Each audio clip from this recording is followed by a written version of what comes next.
Good evening, everybody.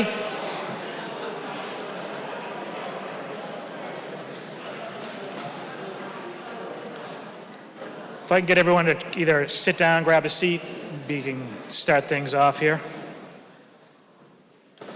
Call the meeting to order. We do have a quorum. Quorum is 30. So some housekeeping stuff. We've got for tellers for counting ballots. We have Kathleen McKinnon, Jim McKinnon, Meg Nelson, Jim Sanford, Andrew St. John, and Ellie Wolf.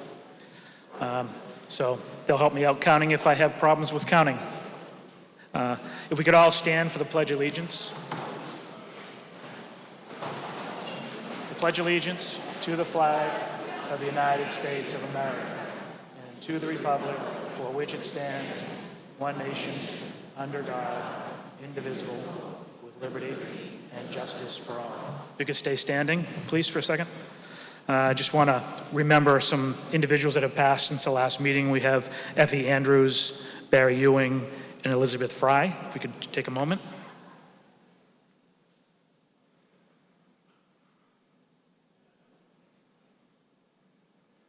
Thank you. You may sit down now.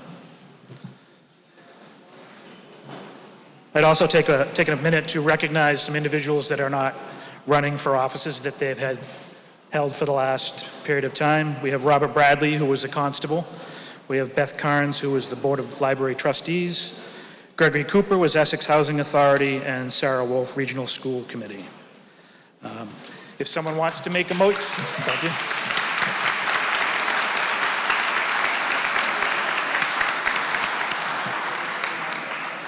If someone wants to speak to an article, I'd like you to get to a microphone. We have one there, we have one there, we have two here, and if you can't get to a mic, we have one up here, and someone will bring one to you if you just raise your hand. The voting process is going to be by card. If you have a card, when we take a vote, I'm going to have you raise it. If you do not have a card and you are not a registered voter, you should be over in that section over there. So anyone that doesn't have a card or registered voter needs to be over there. I'll make a motion to waive the reading of the warrant. Is there a second? All those in favor? Motion passes. I'm going to ask the Finance Committee, Ben, does the Finance Committee approve all of the financial articles? Yes. Thank you. For the record, you said yes. We have certain individuals that are non-residents but are up front or in the crowd that are allowed to be here. We have Brendan Zabricki, Town Administrator. We have Greg Corbo, who is our attorney. And at some point we might have Pam Bodwin and maybe RV from right here for the school. Thank you. If we have at some point a secret ballot, the instructions are going to be fairly simple. I hope you can follow them. We're going to start from the back of the room, and then we're going to work our way forward. There will be two boxes. You bring your card up. One of the tellers will check your card. You have to have the green card. A teller will check your card. You will get a yes or no perforated ticket. Put your vote in the ballot box. Put your other vote in the discard box. There'll be two. Don't get them confused. And then go back to your seat. And the quicker we can do that, if it happens, the quicker we can go home. So, without any further ado, we'll move to Article 1.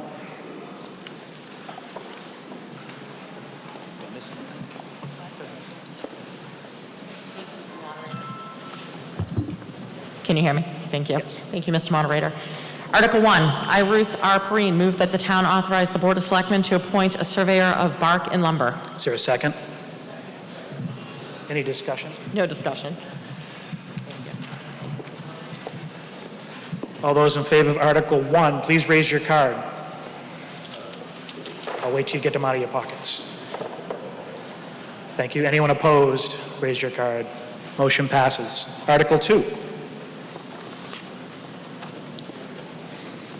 I, Peter D. Phippen, move that the town receive the reports of the town officials, boards, and committees contained in the annual town report. Is there a second? Any discussion? No, thank you.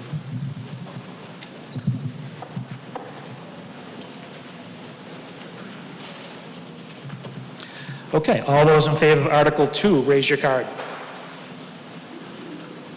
Any opposed? The motion passes. Article 3.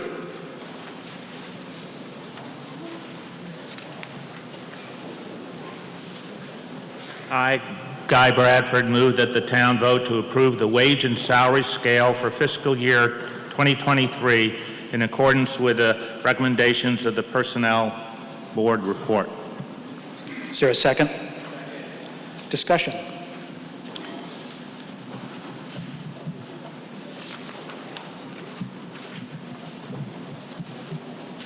The scales, both of these scales appear in the Finance Committee report on page 37 and 38.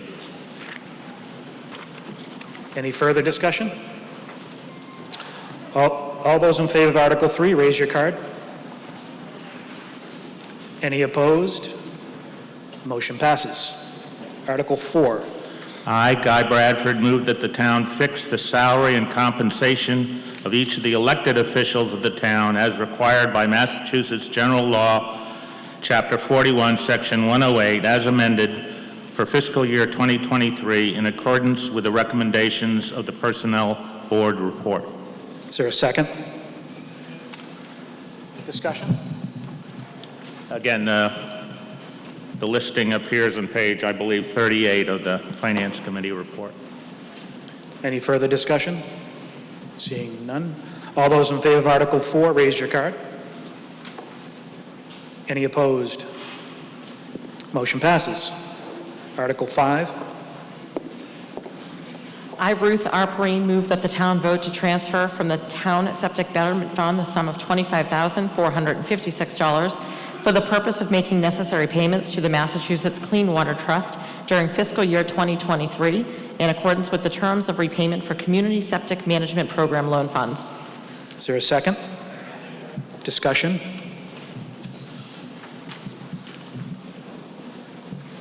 No discussion. Anyone? All those in favor of Article 5, raise your card, please. Thank you. Any opposed to Article 5? Motion passes. Article 6.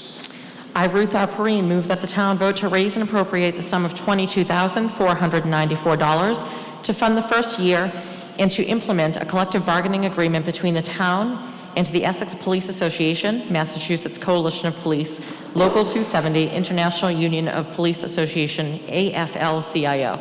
Do I have a second? Discussion? Any discussion? No discussion. All those in favor of Article 6, raise your card. Any opposed to Article 6? Motion passes. Article 7.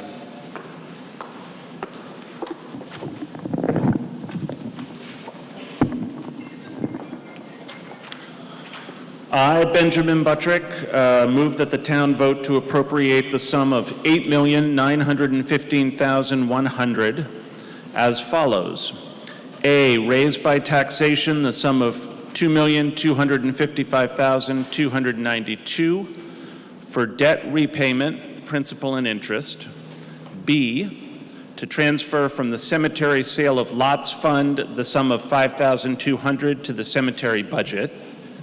C, transfer from the cemetery lot care fund the sum of $7,600 to the cemetery budget.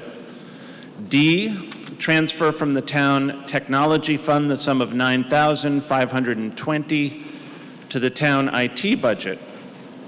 E, transfer from the ambulance fund the sum of $50,000 to the ambulance budget.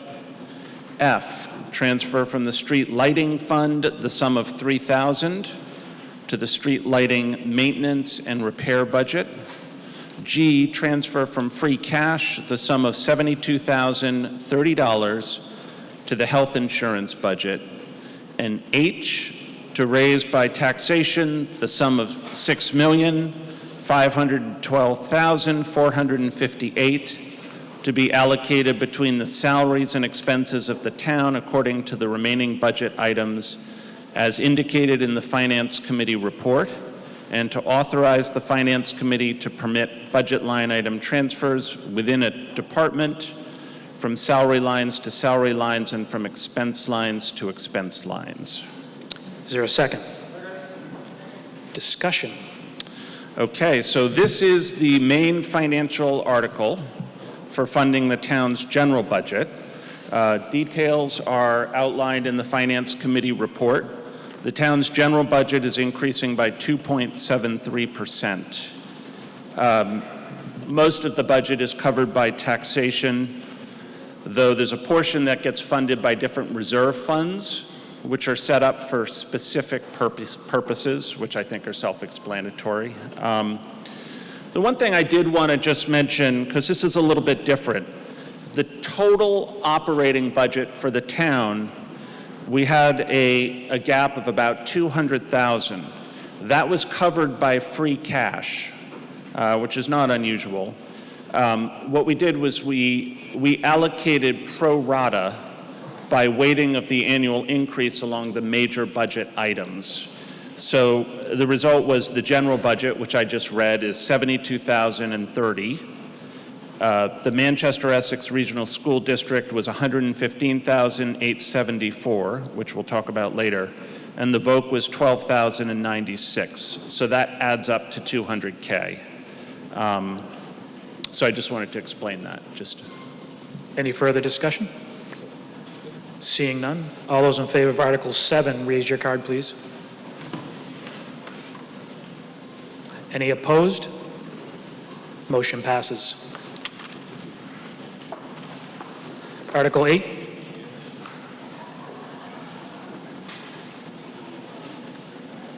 Right there, Tim. Yeah. Yeah, I'm guessing. I, Timothy O'Leary, move that Article 8 be indefinitely postponed. Is there a second? Discussion, Tim? All those in favor of postponing Article 8, raise your card. Any opposed? Motion passes to postpone. Article 9.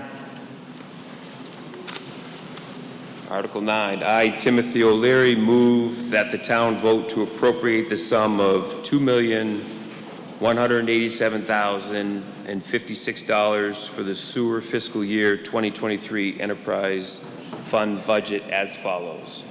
A, debt repayment, principal and interest, the sum of $903,495 from sewer betterments, and the sum of $328,911 to be raised by taxation. And B, funds to be allocated between the salaries and expenses of the sewer department, $954,650 from departmental receipts, all as indicated in the Finance Committee report, and to authorize the Finance Committee to permit budget line item transfers within the sewer department from salary lines to salary lines and from expense lines to expense lines. Is there a second? Discussion, Tim? No discussion. All those in favor of Article 9, raise your card, please. Any opposed? Motion passes. Article 10. Article 10, I, Timothy O'Leary, move that Article 10 be indefinitely postponed. Is there a second? Discussion. All those in favor of Article 10 being postponed, raise your card. Any opposed? Motion passes. Article 11.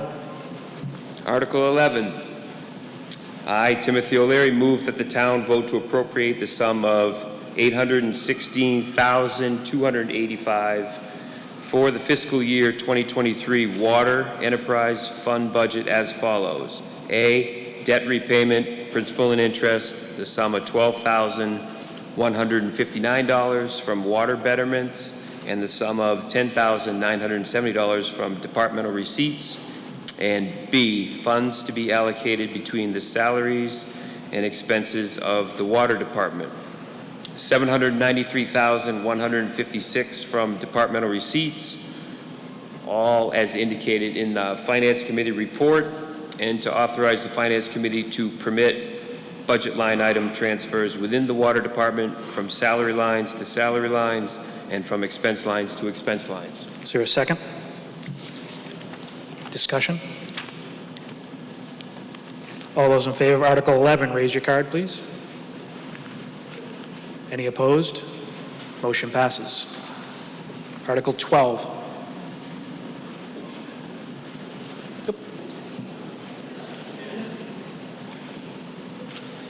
I, Sarah Wolf, move that the town vote to raise and appropriate the sum of $8,911,798 and to transfer from free cash the sum of $165,873 for a total appropriation of $9,077,671 to fund the town's assessment from the Manchester Essex Regional School District. Said sum to be calculated solely in accordance with the agreement between the towns of Essex and Manchester by the Sea, Massachusetts, with respect to the formation of a regional school district, as most recently amended, by invoking and approving the provision found in paragraph 4 of Massachusetts General Laws, Chapter 71, Section 16B, allowing district members to reallocate the sum of their required local contributions to the district in accordance with the regional agreement for the fiscal year beginning July 1st, 2022. Is there a second? Discussion? Thank you, Mr. Moderator. I'll begin by expressing my gratitude to you, the residents and taxpayers of this town, for your support of our public schools. This year, thanks to you, we were able to provide students with much-needed academic and emotional supports needed to recover from the effects of the pandemic. We are grateful to you for keeping the children of our community at the center of our mission. In addition to taking care of students, always the priority, the district has been working on 2 major projects, the Manchester Memorial School and the Essex Elementary Playground, both wonderful community assets. The playground still needs some site work, and the district will continue to work with the playground committee to ensure that the project is complete. As we look to the future, the district is developing a needs assessment for this building, Essex Elementary, as we are committed to ensuring that the Essex Elementary School building is addressed. This report will help to establish a responsible timeline for the Essex building project. Our greatest challenge is the budget. With a growing proportion of students coming from Essex, the cost is hard for our town to absorb. This year, to reduce the burden on Essex taxpayers, the district reduced the bottom line by cutting $460,000 from the operational budget and using over $500,000 from reserve funds. That's nearly $1 million in reductions in the cost to taxpayers of next year's proposed budget, on top of the $2.7 million in reductions that we have made since 2016 to manage the cost and pace of growth for the towns. Because we are now using reserve funds to support our operating budget, the district will collaborate closely with both member towns this coming year to determine the best steps forward and timing for a budget correction or override, which will be needed to fulfill the strategic plan outlined in the front of the school budget book. I hope that you will participate in these discussions over the course of next year. Reducing the budget means that we are no longer providing the same level of service that we have in the past. We have eliminated our elementary school foreign language program and have also reduced our teaching staff at the elementary level and in the high school math and art departments.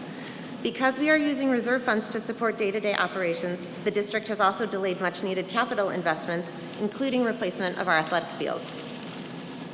We acknowledge the very real concerns that people in town have shared about the rising cost of living in Essex. After a year of very extensive meetings with the Finance Committee and Select Board, I can assure you that the Manchester Essex School District is run efficiently and effectively with stable and predictable growth and outstanding results for our students. The Manchester Essex Public Schools are a good value and an asset to our town. The town's consistent support of education and dedication to the regional district over the last 20 years demonstrates that Essex believes that an investment in education is an investment in the future of Essex. We hope to have your vote as we remain committed to providing for the education, well-being, and safety of our students. Please join me in voting for Article 12 and funding our public schools.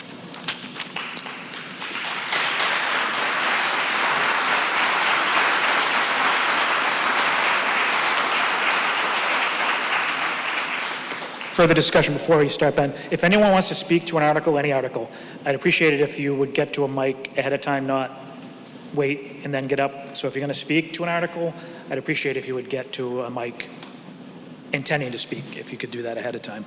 Thank you, Ben. Okay, thanks. So for those of you who don't know me, my name is Ben Buttrick, and I chair the Essex Finance Committee. And I just wanted to say a few words about this. There has been a significant amount of discussion and scrutiny among the town boards on the district's budget, which did result in agreements to make some modest cuts to the school. In the end, the budget was passed unanimously by the Finance Committee and the Board of Selectmen. We have a very high-performing district, and all of us on town boards seek to balance tax affordability with maintaining excellence in the schools. It is a delicate balancing act. Without this year's cuts and use of reserves, we would have been looking at an increase of closer to 5%, possibly higher, for Essex specifically, which would have hamstrung the broader town budget trying to operate within the confines of Prop 2.5. We're comfortable where this year's budget landed, but acknowledge that there's more work to be done to get the long-term trajectory of the budget into alignment with the town's funding capacity, which is ultimately the will of resident taxpayers. We expect that next year there'll be a request for an override, and this will further the need to lock in on a long-term target for the school. So I stress that people think about this sort of the short-term issue of fiscal 23, and there's a longer-term issue of the trajectory of the school budget, which is more of a strategic issue for the town. Right now, one of the biggest issues that we're facing, and it's specifically an Essex issue, is the apportionment between Essex and Manchester. This is a little bit of a complicated topic, but Essex's budget portion of the total assessment to fund the school between the two towns, it's increasing about twice the rate in Essex as it is for Manchester, because the annual increase in the students has been shifting to more of a heavily Essex-weighted proportion. So this has to do with the formula, which is in the agreement, the regionalization agreement, which is 50% of that formula is relative change in enrollment. So if you look at the district's budget book, you'll see that the total assessment for both towns is 2.89%, but Essex's increase is 4.39%, and Manchester is 2.05%. So this is a big gap. Unfortunately, there's nothing we can do about it because it's structural. It has to do with demographics and usage of the schools. But I think this is really the big driver that has been a major factor for Essex. Finally, I just wanted to point out that if you take each town's assessment and you divide by the number of students in each town, the per student cost is a little over $22,000 for Manchester. It's a little over $18,000 for Essex.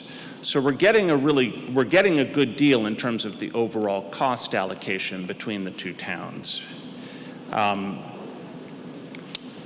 I'll leave it at that.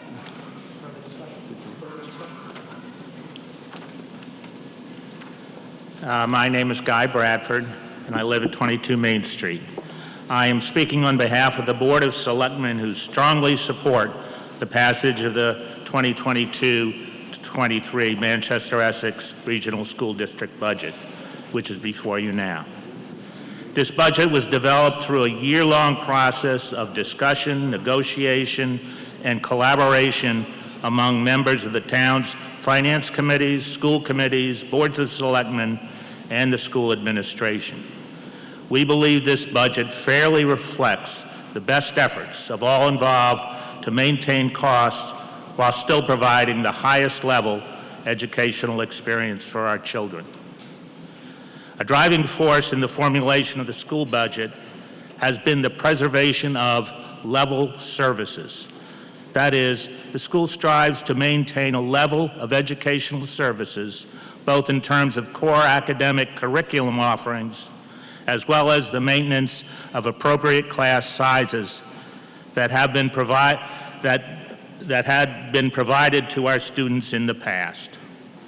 Notwithstanding that goal, in this year's budget, as Sarah mentioned, there have been $460,000 in direct cuts to our school program.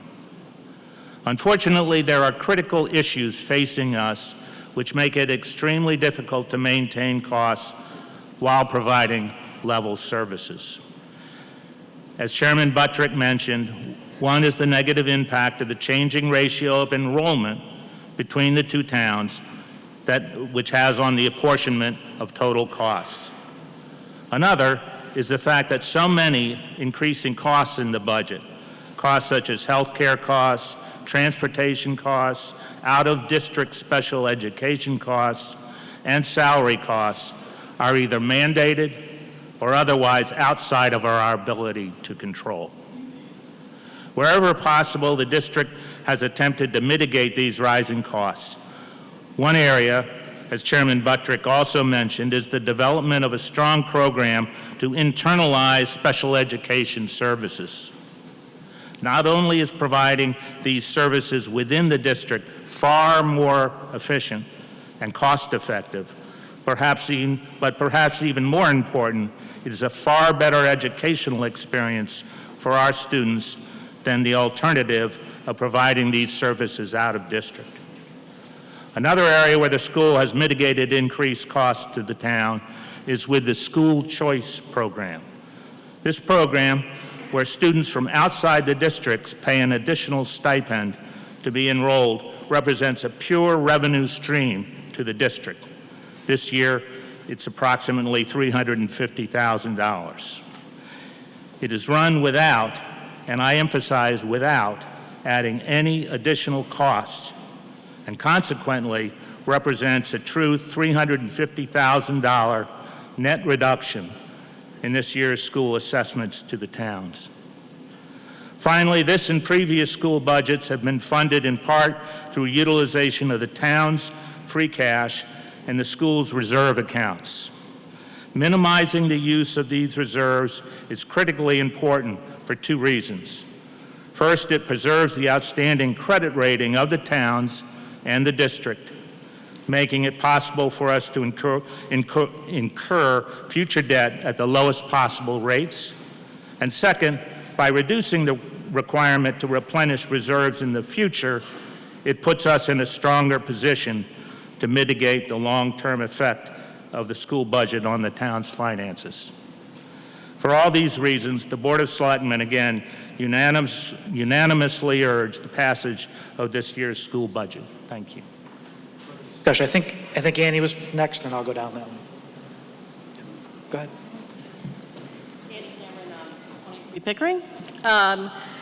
Just wanted to bring something positive to the discussion. We've had a lot of positive. It's your last meeting, and I suckered her into becoming the chair a few years ago, not knowing what was going to happen with COVID or any of these things. So I just want to thank you. You did a great job. It was a really, really hard couple of years. So I think you deserve our thanks.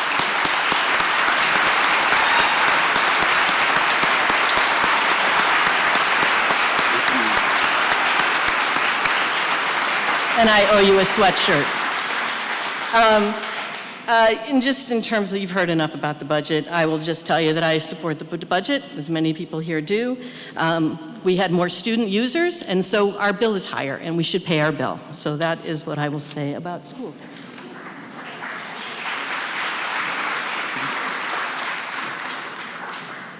Tina Lane, 21 Lanes Road. I will not be voting to approve the school budget, and I will not support an override next year without major structural and ideological changes.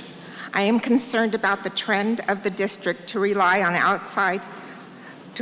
the guidance of outside consultants and the funds paid for their opinions, and I will share 3 examples. The athletic turf field's replacement is out of our control. This turf field management relies heavily on costly outside vendors providing expertise and materials. The funds for the replacement are not part of the school budget. They are an earmark in the rainy day reserve fund. The near $1 million replacement cost for the fields may be a hit to this fund. And in this era of climate activism, the plastic pollution from the old turf should be considered. Number two, the district's anti-racism policy also hits the budget. Initially, I was told that it was not part of the curriculum, but now I learn it is part of the curriculum and technology budget. $15,000 was paid to a consultant from that line following a $12,000 initial payment using grants from an outside source. The consultant now has a multi-year commitment from the district. The superintendent said he is going to be with us indefinitely and to infinity. I encourage voters to watch the video of the March 15th school committee meeting starting at about the 53-minute mark and see if you can find the value of this consultant. The district should post his training material for the taxpayers to see. Three, finally, outside advocacy groups like the Teachers Union and the Mass Association of School Committees have emboldened teachers to indoctrinate our children in the classroom. Last Friday, the superintendent, through the principal, confirmed to me that a teacher presented a Comedy Central skit with Trevor Noah explaining fascism to the students, using our former president as an example. This teacher assumed this was acceptable. No matter what you think of any president, political leanings of teachers should not be revealed while on the taxpayer's dime. This is not education, this is indoctrination. It is definitely conduct unbecoming of a teacher. I can go on, but this explains why I will not be supporting the school budget at this time. All parents wondering why their favorite program is being cut should consider these costly examples. Thank you.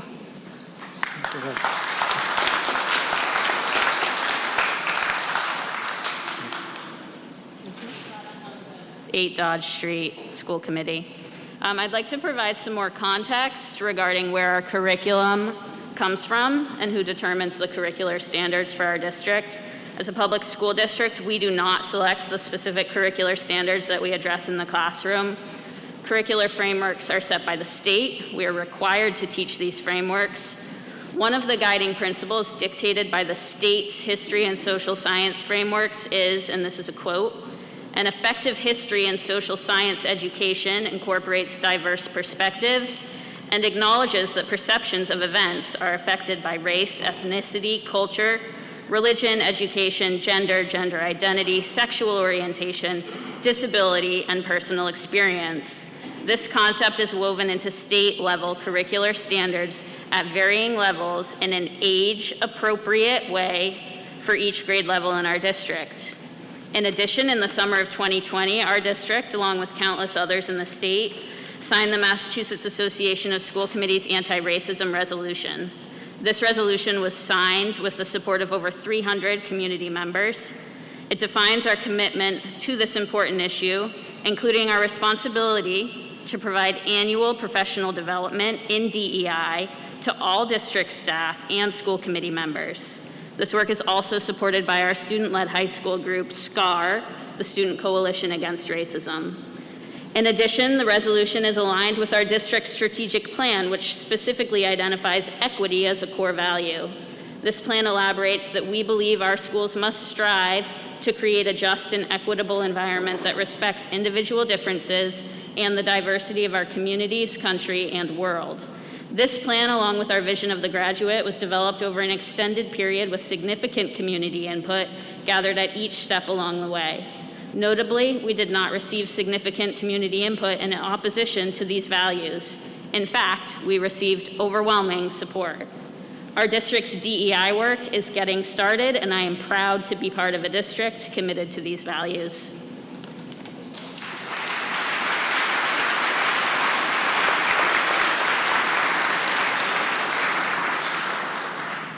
Hi, my name is, ooh, too loud. My name is Pam O'Donnell. I live at 48 Belcher Street here in Essex. And I move to conduct a secret ballot on the Article 12 gross operating and maintenance budget of the Manchester Essex Regional School District. We You need this? We can move to that when we're going to take a vote. I still have some people talking. So if you Okay. want to make that motion once the discussion One more stops. time? Yes. Okay. I'd rather take it when the discussion's all done, and then you can move to that, Okay. please.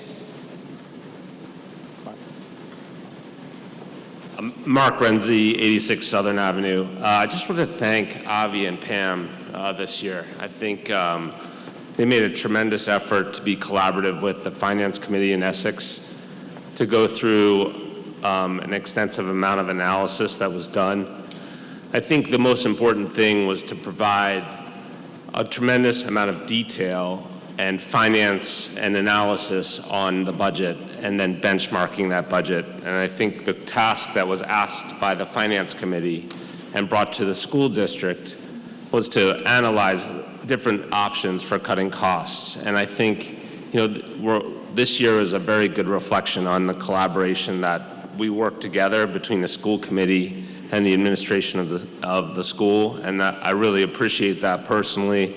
And I know the Finance Committee does appreciate that also. Having said that, I think the chairman, Ben Buttrick, did state it very well, is that we have strategic decisions to make going forward.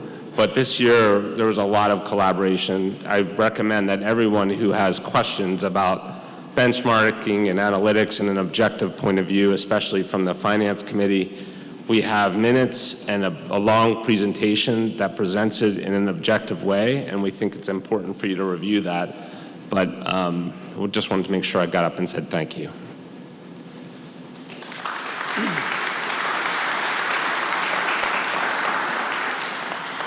Christopher Wolf for Saugonese Creek. I'd just like to say, when we're talking about budgets, it's really easy to focus just on the cost.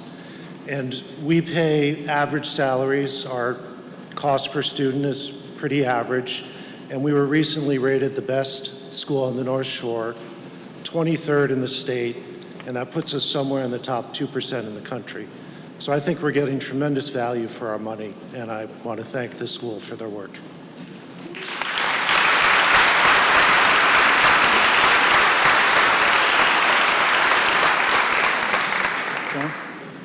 I'm John Guerin from Belcher Street. Does anybody have a total cost per student, which includes the capital budgets of building a new high school and the new middle school in Manchester? You said $18,000 the Finance Committee had. What is it? I would imagine it's close to double that when you add the schools in. So when we look at a cost per student, my point is, it's not $18,000. It's including all the budget outlays that we're going to be paying for 30 years. Sure. Is everyone okay with Avi from the school coming up? He's not a voter, but I just have to ask. If anyone objects, then he can't. So anyone oppose Avi coming up and addressing that? Awesome, thank you.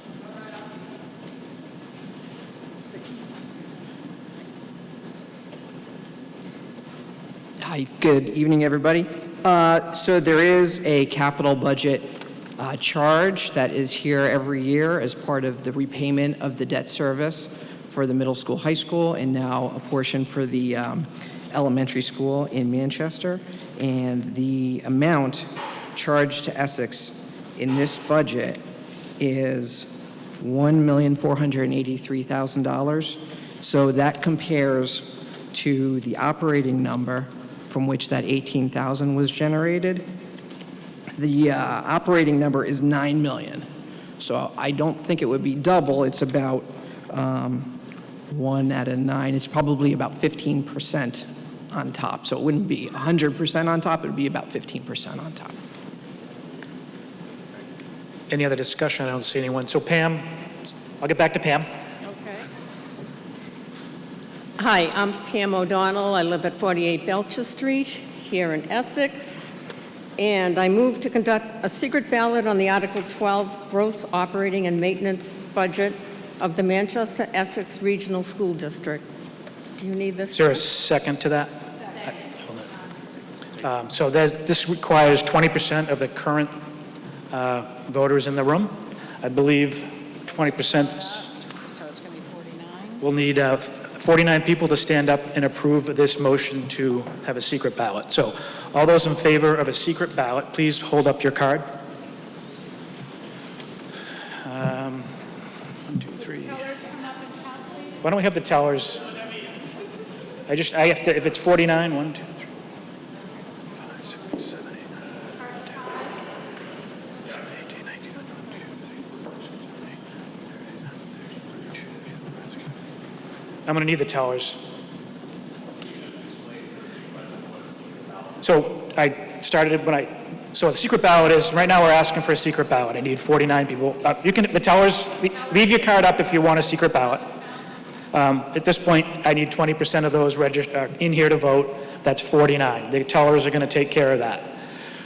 If it passes, what's going to happen is, starting from the back of the room, we're going to have 2 boxes up here. You're going to bring your green card with you. You're going to go to one teller, and they're going to mark the back of your card. At that point, you will get a yes or no perforated card. You'll take that card, tear it in half, put your vote in the ballot box, and discard your other vote in the discard box. Don't get them confused. When you're done with that, please go back to your seat, and then we'll progress hopefully fairly quickly. So if I get the 49, we will do that. If I don't get the 49, then we will just do a regular card.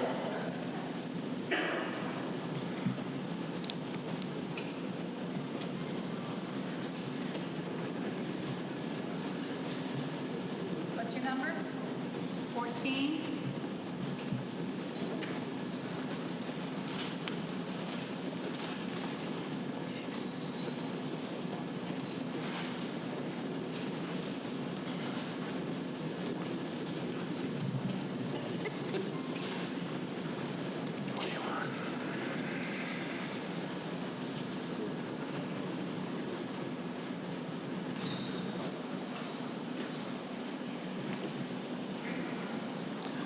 They're done over there, right?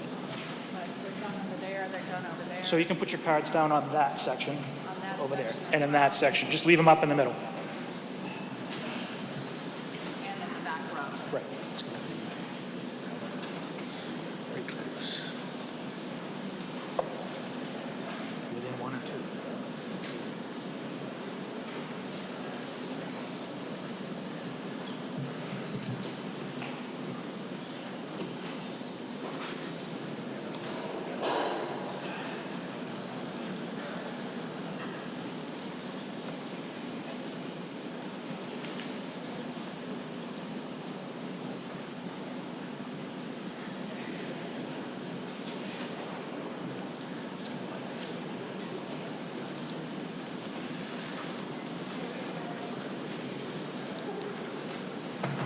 Guys all set? What's the number? You can put them down. What? 31. 52. So the motion for secret ballot passed, 52 votes. We needed 49. So we will now progress to a secret ballot. Before I do that, I just want to, Ann Margaret Ferrante, our representative's here. She's not going to speak, so she just wanted to be recognized. And if we can have, there she is right back there.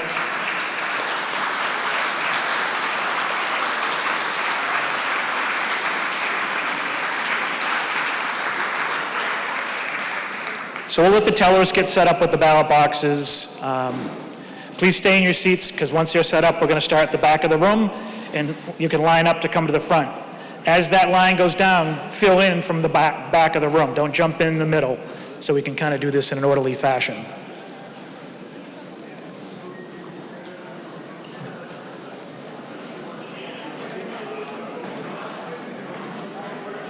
Yeah.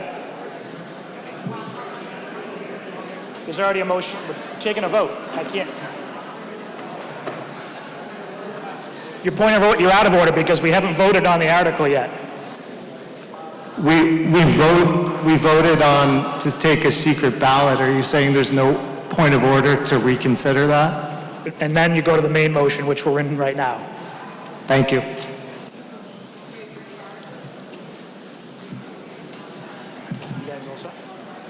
You guys all set?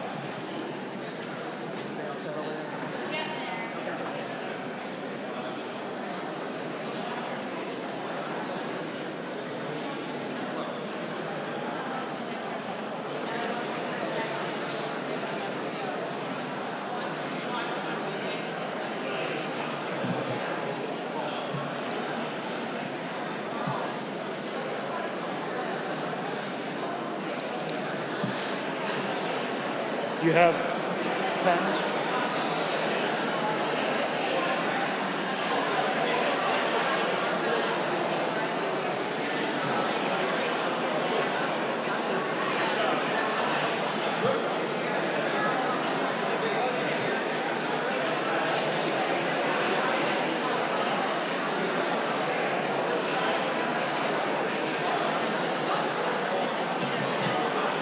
Hi.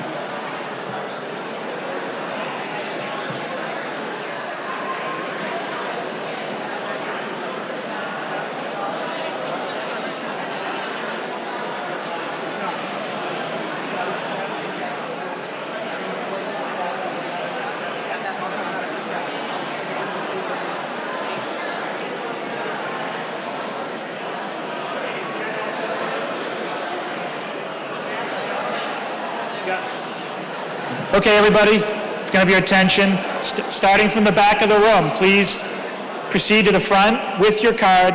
They'll put an X on your card.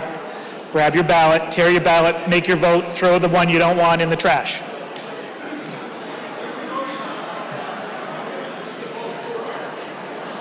This is for the school budget, Article 12.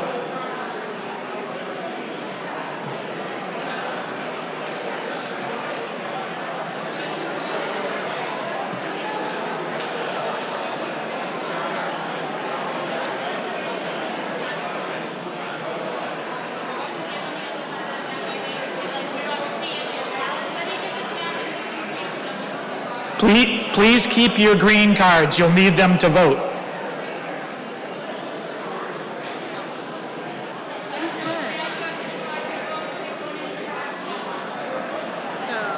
That was close. Yeah. I think it's going to pass. I think because it's majority. I think So they took out the stabilization. that's what she just asked, Jim. Yeah. She goes, I didn't see the free cash is 165. And I said, yeah, they took out the stabilization. I didn't tell her why.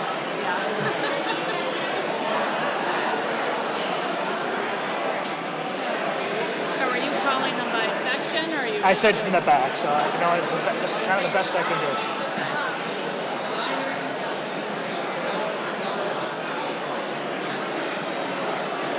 Felt bad. So originally, Ann Margaret was waiting for Bruce. So this is not. What's the problem? How they take it?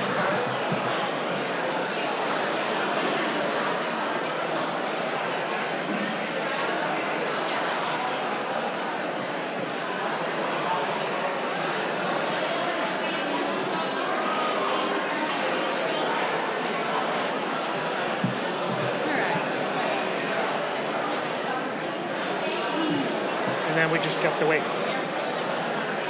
We really can't go on to other business. We have 4 counters. They shouldn't take long. I mean, there's only 240 people, so that really shouldn't take.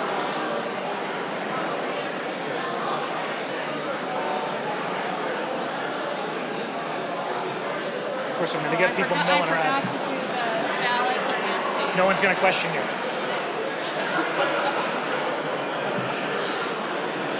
I thought it was going to be so dramatic. Someone might get offended. I mean, it's amazing. You could do that right thing. What you perceive to be the right thing. Yeah. And what do you have to show us for? Does that mean you're hiding something? Think about that. Just the way the country is right now, everyone suspects no matter what you do. It's kind of weird. Difficult times right now. Yeah.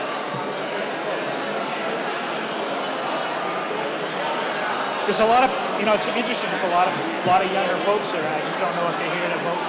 They've got someone like Annie rally the troops to vote for the budget because of this, or give the people wanting to bust it up. So I don't know yet. It's interesting. That scared people though, saying that we're going to need an override next year.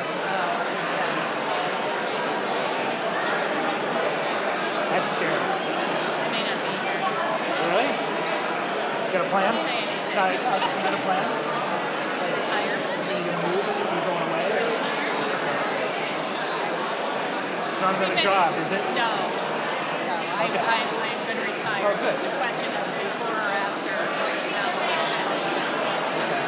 Next year. So we have time. Brendan doesn't know now. All right. And So- that may change I depending was on the gonna say, stock market. so when, tell me about it. It always comes back. Trust me. It always comes back. I mean, unless you sold something, you haven't lost it. Right? That's how I have to look at it. 'Cause it always comes back. It might be 8 years. Well, It always comes back. Right. That's how I'm. but you know, when you're starting heading into retirement, Why not? I mean, yeah, you know, it's like, okay. Fortunately, we have no debt. So that's huge. I know, yeah. Not to worry about mortgage. Our house is, we don't, you know, accelerate our payoffs. It'll be done in 2025. Yeah. But we're, you know, we may not stay around here. If we had found the ideal place in Newburyport right now, we would move to a condo and probably find something in South Carolina. That way, I don't want Florida, South Carolina, that area on the water, get there, that, I'd be happy to sell We had it. a family house down in, on Spring Island, which is private, used to be a private hunting island, in between Gulfport and, Head, kind of Bluffton area, you know, really, it's very buggy, gators, you know, but it's very unique, very unique. Island living is just different. Yeah. Gotta kind of plan it. You know, at what point it's gonna be an island? We're thinking Vermont and then Caribbean, somewhere in the Caribbean. And we'll see. I mean, Because we already have the condo in New Hampshire, so we're good there. I know, right. Because we're gonna be skiing for a while. At least I am. Yeah. And my kids, I mean, I kind of want them to appreciate coming back, and they still do. So.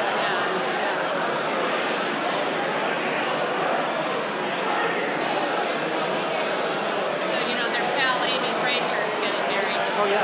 Yeah. So Phoebe's coming back for that. Oh, good. She's actually going to be back twice this summer. Awesome. Yeah.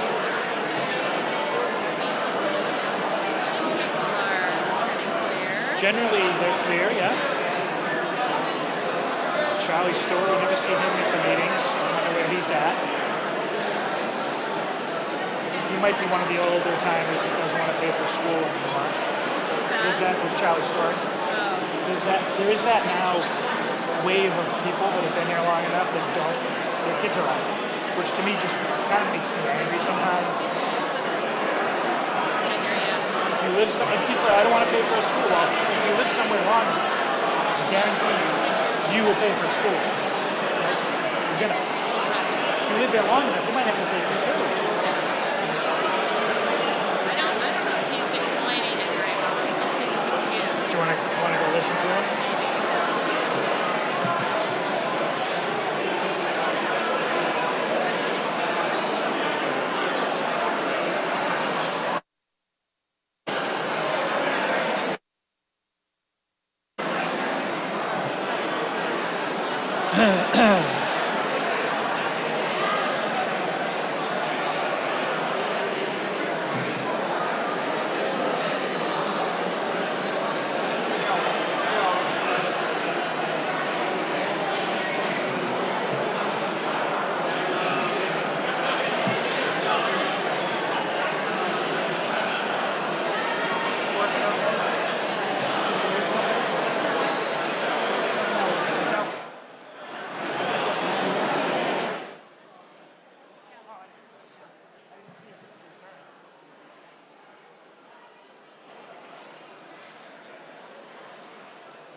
What's your take, Brendan? Oh, it's going to pass, because there's a lot of no's going in the draft.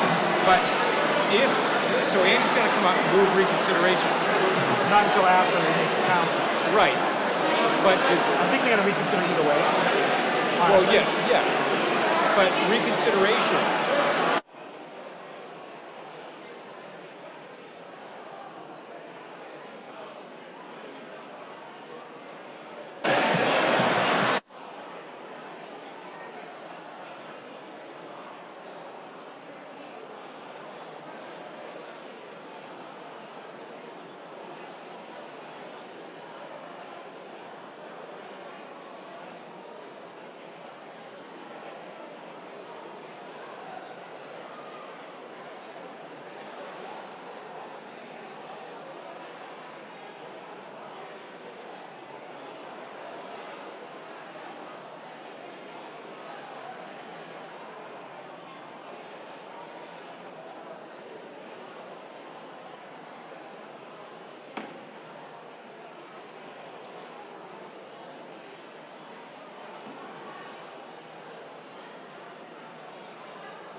Have your attention for a second.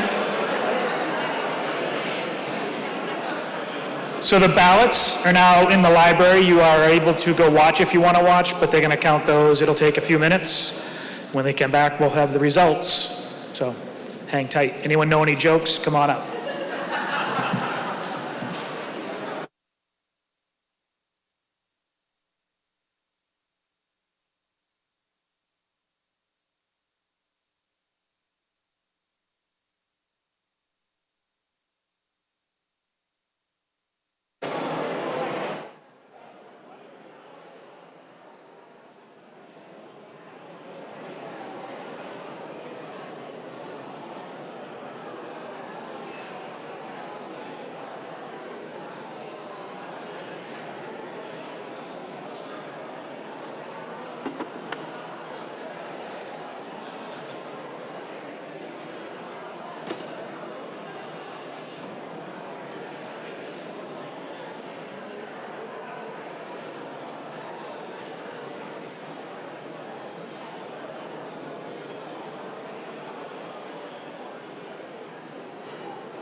So the motion, Article 12, the school budget, was 185 yes, 51 no. So the motion passes.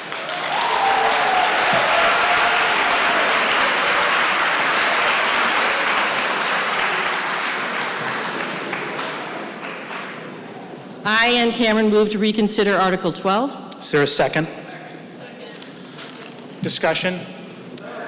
I'm asking you to reconsider Article 12 and vote my reconsideration down because the composition of our meeting may change throughout the evening and someone could call the vote again and we may not succeed in passing the budget. So I would ask you to vote down the article for reconsideration. This requires a 2/3 vote to pass. Any further discussion? I got a second. So all those in favor of reconsidering Article 12, raise your card.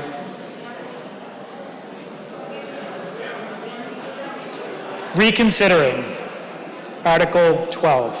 This is just a vote to reconsider it.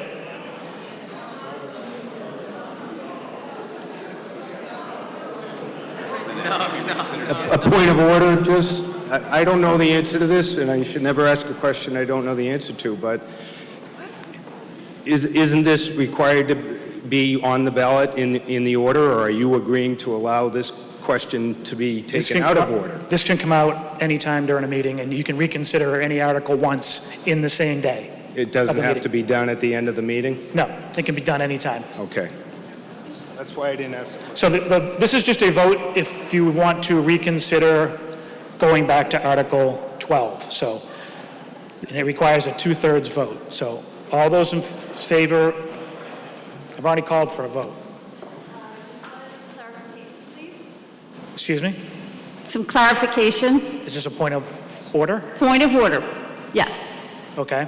Betsy Ridge, Saugonese Road. Is it true that if we turn this down now, it cannot be reconsidered at all in the rest of the meeting? It only can be reconsidered once? It can only be reconsidered once. Thank you. Any further discussion? Point of order? All those in favor of reconsidering Article 12, raise your card.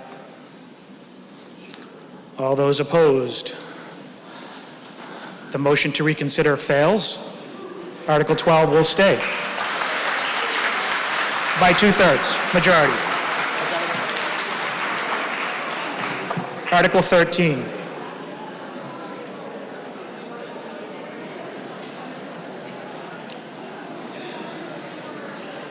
So this is Alva, not Ruth. Article 13, Alva. Thank you. Article 13. We have it quiet, please? Hi, I, Alvin Guerrero at 93 Martin Street. Moved. Sorry? How's that? Oh, yeah.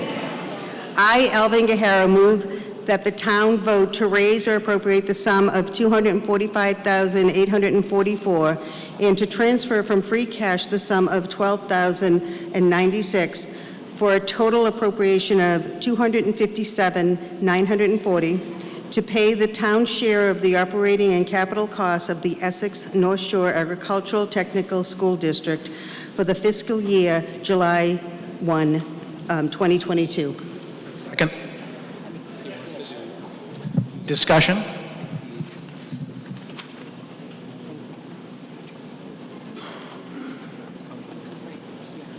No discussion. Starry? Virginia Antal, 16 Maple Street. I just want to make sure I heard right. Is it fiscal 22 or fiscal 23? It must be fiscal 23.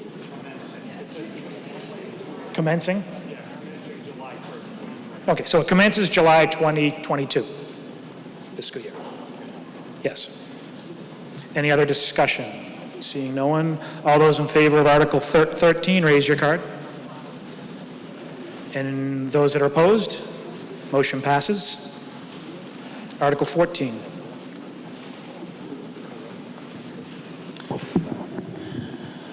I, Lisa O'Donnell, move that the town vote to amend Section 616 of the town zoning bylaws temporary moratorium on business and industrial conversions as shown in Article 14 of the annual town meeting warrant, with said amendments being for the purpose of extending the moratorium, which was adopted at annual town meeting on May 21st, 2021, for approximately 7 months to January 1st, 2024, so that the town's land use planning consultant can obtain grant funds necessary to complete its work and present its findings and recommendations to town officials, who may then develop proposed zoning bylaw amendments for consideration at town meeting. Is there a second? Discussion? To explain why we're asking for this extension to the moratorium, I am the vice chair of the planning board, and a year ago at town meeting we put a moratorium in place on specifically the conversion of residential or agricultural properties to business or commercial or industrial uses. After town meeting last year, with the support of the selectmen, the town obtained a grant from the Metropolitan Area Planning Council, MAPC, who is the state agency that supports municipalities with zoning efforts. Since then, the MAPC has been working with the planning board, taking a number of steps. The first has been a review and evaluation of our zoning bylaw, and they have nearly produced a final document. It will be ready in about a month. That is a 66-page document of their evaluation of our current bylaw. In addition to that effort, they've done a lot of public outreach, which hopefully many people here have been involved with. They've held 2 public forums. They've been on a Zoom format because of the pandemic and also the number of people that we expected at those forums. They did a survey, which hopefully people got a chance to take. We received 428 responses, which if you've been involved in surveys with Essex ever, that's 3 times as many replies as we've ever gotten on any other survey about anything in Essex. So obviously there's a lot of interest in this particular topic. So what this particular phase of the study has done has produced this evaluation of our bylaw. They are making 8 different recommendations that the planning board is going to be talking about 2 nights from tonight to try and codify how we're going to move forward with those recommendations. And the final step of their work in this phase of the grant is to prepare an application for a next phase of work, which would, it's a grant application for $75,000. The MAPC is going to kick in another 20%, so we are eligible for hopefully a grant of $90,000 to be able to do a full-fledged zoning reevaluation, looking at our bylaw, and then also looking at what districts would look like in Essex. So the timing on this bylaw, and this is the reason for the moratorium, the timing on this grant, which is the reason that we're asking for an extension on the moratorium, is that the grant application is due in June. It wouldn't be awarded until next fall. That's the state having the time to review all the applications and make the awards. And then if we are lucky and a recipient of this grant, which I'll talk about in a minute, the work would begin in the fall, and they would be able to prepare draft zoning amendments early 2023 with a lot of public outreach between MAPC and the planning board in that process. And that's all sort of aiming for fall town meeting of 2023, which is 18 months from now. So the current moratorium expires January of 2023, and current moratorium expires a year from now, and we're asking to extend it until the 1st of January or the end of 2023 so that we are able to present some bylaw changes based on all the recommendations, work, public outreach that's done in the next 18 months. So that's why we're asking for the moratorium extension. I should also state that the planning board held a public hearing for this last week and unanimously supported this moratorium extension. I had one more really important point to make. Oh, as far as our chances, Essex chances of getting this grant, we're really very optimistic about it. We got the first grant, and there's been a lot of work done under the first grant, a lot of public involvement, and that is all something that the state's going to take into account when they consider our application for the next phase.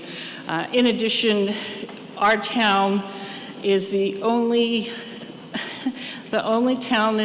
municipality, city or town in the eastern half of Massachusetts that does not have zoning districts. So it's very clear that we are in town in need, and as I've told the planning board, we're also in need of professional help. The MAPC grant is going to give us that professional help with experienced planners helping us to recraft the bylaw. 30 seconds. Zoning districts. So, okay, I'm done. You get 30 seconds.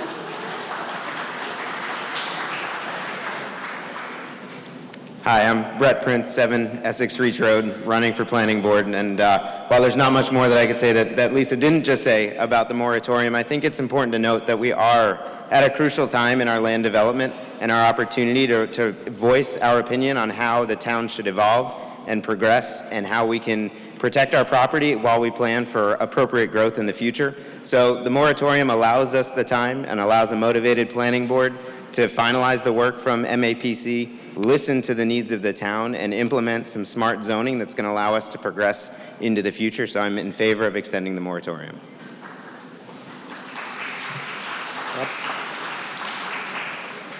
Hey, Rob Fitzgibbon, 18 Main Street. I was wondering if a member of the planning board could come up and address the enforcement aspect of this temporary moratorium, because one of my concerns is that it's not that changes of use aren't happening, it's just that we're not talking about them.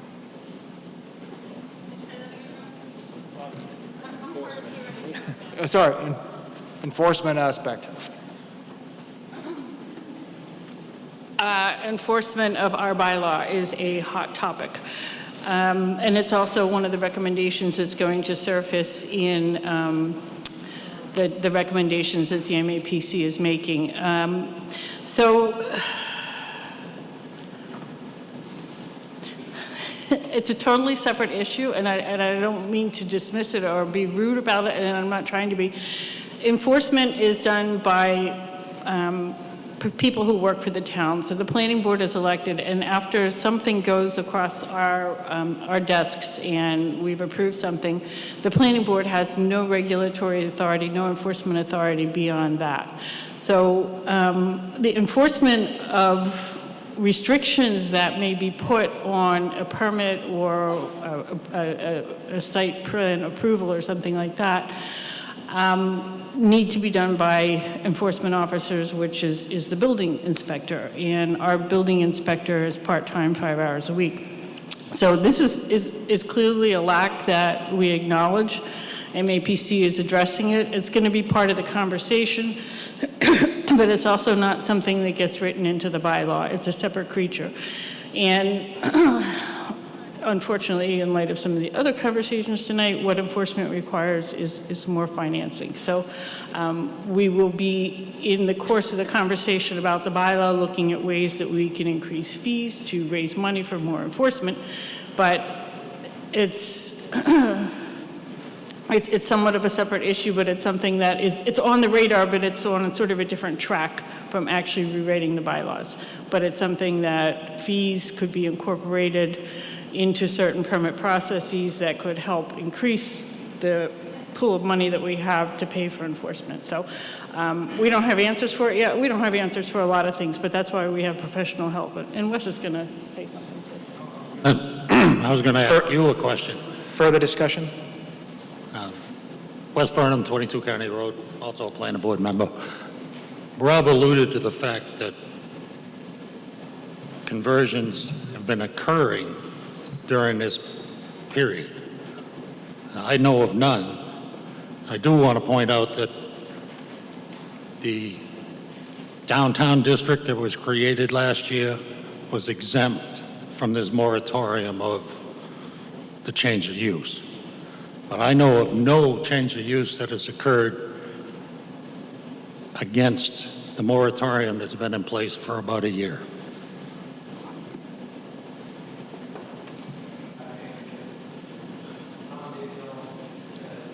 Hold on a second.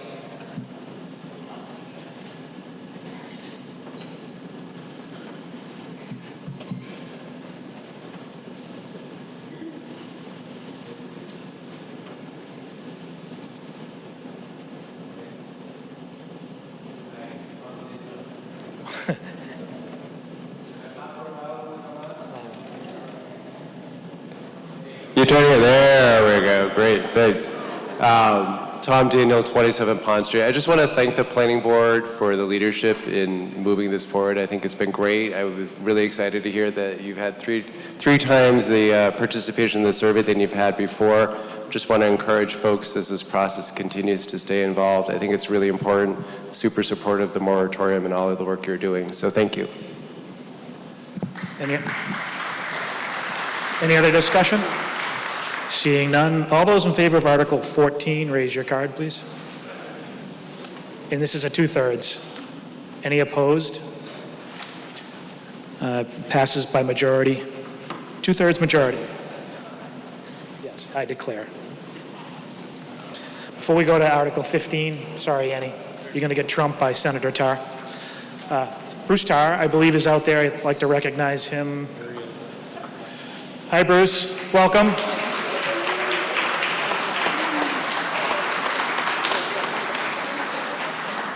Thanks for coming, Bruce.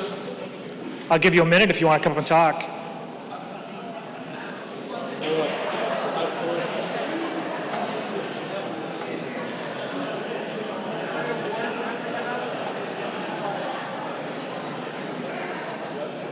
I control the mic switch, too. Well, thank you, Mr. Moderator, and through you to the members of town meeting. I bet right now there is 100 different stopwatches in here that are trying to estimate what a minute is. And I'm not going to challenge any of them except to say it's nice to see all of you, and it's good to see so many folks come out and make important decisions for the future of the town. It's an important thing, and it's good to see everyone participating. I would say that things are going very well at the State House, particularly with regard to state revenue, which continues to come in record amounts, meaning that we should have some to share with you to help defray some of the expenses that you will decide on this evening. So. I'm not going to risk ending my minute too early or going too long, so thank you all again. I was just kidding. I appreciate all your work. Everyone in this room really appreciates all your work. Thank you, Mr. Moderator. Thank you all very much. That's great. Article 15. I, Ann Cameron, move that the town vote to accept the provisions of Section 55C of Chapter 44 of the General Laws, allowing for a municipal affordable housing trust fund, and to add a new Section 2-28 to the town bylaws that will govern the formation and operation of said trust, as shown in Article 15 in the annual town meeting warrant. Is there a second? Discussion? Thanks for voting for schools. Establishing an affordable housing trust is Essex's first step in developing an affordable housing plan. The trust will allow Essex to collect funds for affordable housing, segregate them out of the general municipal budget into a trust fund, and use the funds for local initiatives to create and preserve affordable housing. A local affordable housing trust can provide financial support for the construction of affordable homes by private developers, for-profit or nonprofit, rehabilitate existing homes to convert to affordable housing, increase affordability in new housing development projects, develop surplus municipal land or buildings, preserve properties faced with expiring affordability restrictions, create programs to assist low and moderate income home buyers, create programs to help low and moderate income families make health and safety repairs, educate and further affordable housing initiatives. One of the many benefits of establishing a local housing trust is that if properly funded, the housing trust does not typically need a town meeting approval to take advantage of time-sensitive real estate opportunities to preserve and create affordable housing. It gives us more agility to act quickly. Tonight, we're asking you to do three things. One, establish the trust, the account into which we can deposit CPA funds and other grants or monies that we collect through affordable housing efforts. 2, establish the guidelines for the trustees who will manage those funds. And 3, define the powers of the trust. Please note these things: that the town's treasurer will be the custodian of the funds and that the books and records of the trust will be audited annually, that the trust will prepare an annual report to be submitted to the Board of Selectmen on February 28th of each year, that no taxation or fees are required in establishing the trust, and that the town will not be managing these affordable housing units. The trust will simply be the catalyst, not the primary source of funding, through which we realize our community housing goals. The owner of these properties will most likely be a developer. You should have this legal size FAQs about the trust, and I'm ready for questions. Any further discussion? Do that now. I would like to make an amendment. Go right ahead. I would like to motion to amend Article 15, that the town vote to amend Section C of the proposed bylaw so as to allow either current or former members of the Planning Board, Housing Authority, and Community Preservation Committee to serve on the Board of Trustees, so that the second sentence of that section reads as follows. And this is Section C. So if you're looking at the warrant. One of the trustees shall be a member of the Board of Selectmen. One of the trustees shall be a current or former member of the Planning Board. One of the trustees shall be a current or former member of the Housing Authority. One of the trustees shall be a current or former member of the Community Preservation Committee. One of the trustees shall be a member of the Finance Committee, and it goes on. But for those 3 committees, we're saying current or former. We spoke about this at our meetings, and... Is there a second to that amendment to Article 15? So we talked about this, and I think we can all acknowledge that many people in town serve on multiple committees. And so asking a board of 3 people or a board of 7 people to serve on another committee is sometimes onerous. So we wanted to open it up to people that had the experience within that area to contribute. Any further discussion on the amendment? John? Section C at the bottom says any at-large member may also be a former member of the Essex Board of Selectmen. So by making the amendment, you're saying that many people can be former members of the Board of Selectmen when one of the positions out of the 7 are already a former member of the Board of Selectmen. So I don't know if it's necessary to add that. So if you look at C, one of the trustees will be a member of the Board of Selectmen, an active member. Then one of the trustees should be a current or former member of the Planning Board. So it's Planning Board, Housing Authority, and Community Preservation Committee. And then you also have the at-large who could be, but doesn't have to be. And does the amendment say the Board of Selectmen, current or former, or you didn't? Nope. It's only that language. Your amendment. All the amendment changes is 3 separate items. One for the former member of the Housing Authority, former member of the Community Preservation Committee, and the previous member of the Planning Board. That's all that changes. Not the selectmen, okay. John, let me clarify that. Actually, the trust, the way it would be set up is that the chair of the Board of Selectmen, acting as the CEO of the community, must be a member of the trust, and then one of the at-large members can be a former member of the Board of Selectmen. Okay. Any further discussion on the amendment? Oops, sorry. Oh, go ahead. On the amendment? Okay. Anyone else on the amendment? No? All those in favor of the amendment to Article 15, raise your card, please. Any opposed? The amendment passes. So those 3 changes are now in the amendment, in the article. So now we'll discuss Article 15 as amended. And go ahead, Wes.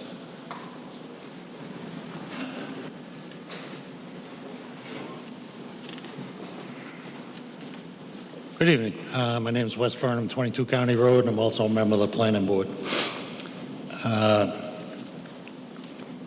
This whole trust thing, I've got a little bit of heartburn with. It's come on pretty quick. I've got a lot of questions on the mechanics of what they're allowed to do. The ability to basically spend money at their own whim up to 200,000 before they need the selectmen's permission, I find a little troublesome. But the main reason I got up to speak tonight is this has been touted, at least in conversations around town, that if we pass this, this will insulate us from a 40B housing project. And that's not the case. Now, she alluded to the housing protection plan. In order to get any kind of relief or additional control, or additional, I guess control's the word, on a, should somebody come in with a comprehensive 40B application, we need to have the housing protection plan in place. I was short of, I mean, I've downloaded the short version of what the requirements are, but basically what it states is, basically more control. You know, as long as we're under the 10%, we're at risk for a 40B project. So until we get to 10%, and in our case, that's 80 units. So if you do the math, roughly, that's 800 units that we've got up. That's wrong, but anyway. It's a pant load of units. If you average 25% of a project to be low and moderate income housing, the way I ran it out, I don't have enough time to get into the details, so I'm going to give you the short version. I ran it out, we'd have to produce to stay in the good graces of the state after they approve this plan to continue getting any relief from a project. We need to produce 4 low-income housing units every year.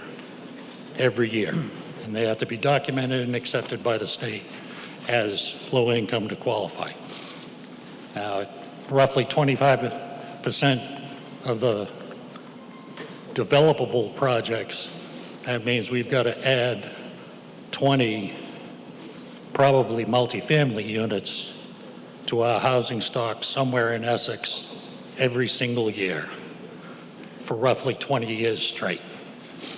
So this may be a viable thing down the road a little piece, but I'd much rather get through our current MAPC zoning before we start trying to pick out what areas we're going to designate as the multifamily, as the housing production plan, because part of this is we're supposed to help produce this housing.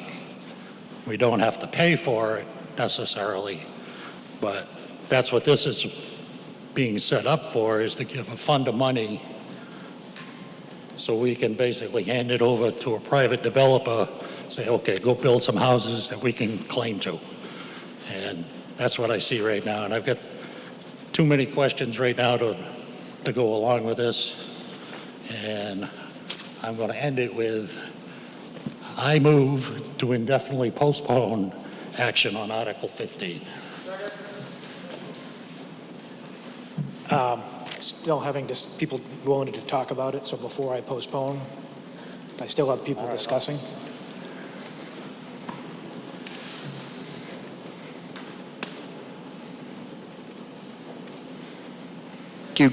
Thank you, Jeff. Mike Dyer, 9 Indian Rock Lane. I'm in favor of this article. I think if it gives the town a tool and focuses more attention on the issue of affordable housing, we really have to do it, especially given the scale and the impact of the projects we've been seeing in neighboring towns. I do have a couple of questions clarifying the committee's work, or this trust's work, and the inventory of housing.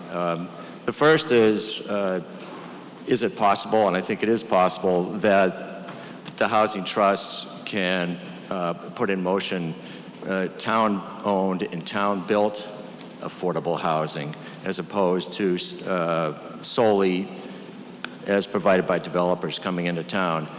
And the second is, to the extent that we get affordable housing inventory. Can that in any way be applied to the new requirements of 40A, which have to do with proximity to MBTA stations? Because that's something else that's coming at us. Thank you. I think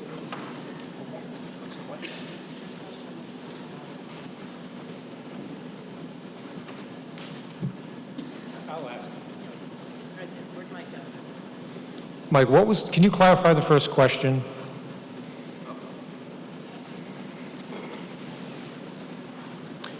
Yeah, it's been presented that any affordable housing project that might come to town would be as proposed by a developer, for which the requirements are 20% affordable out of the project size.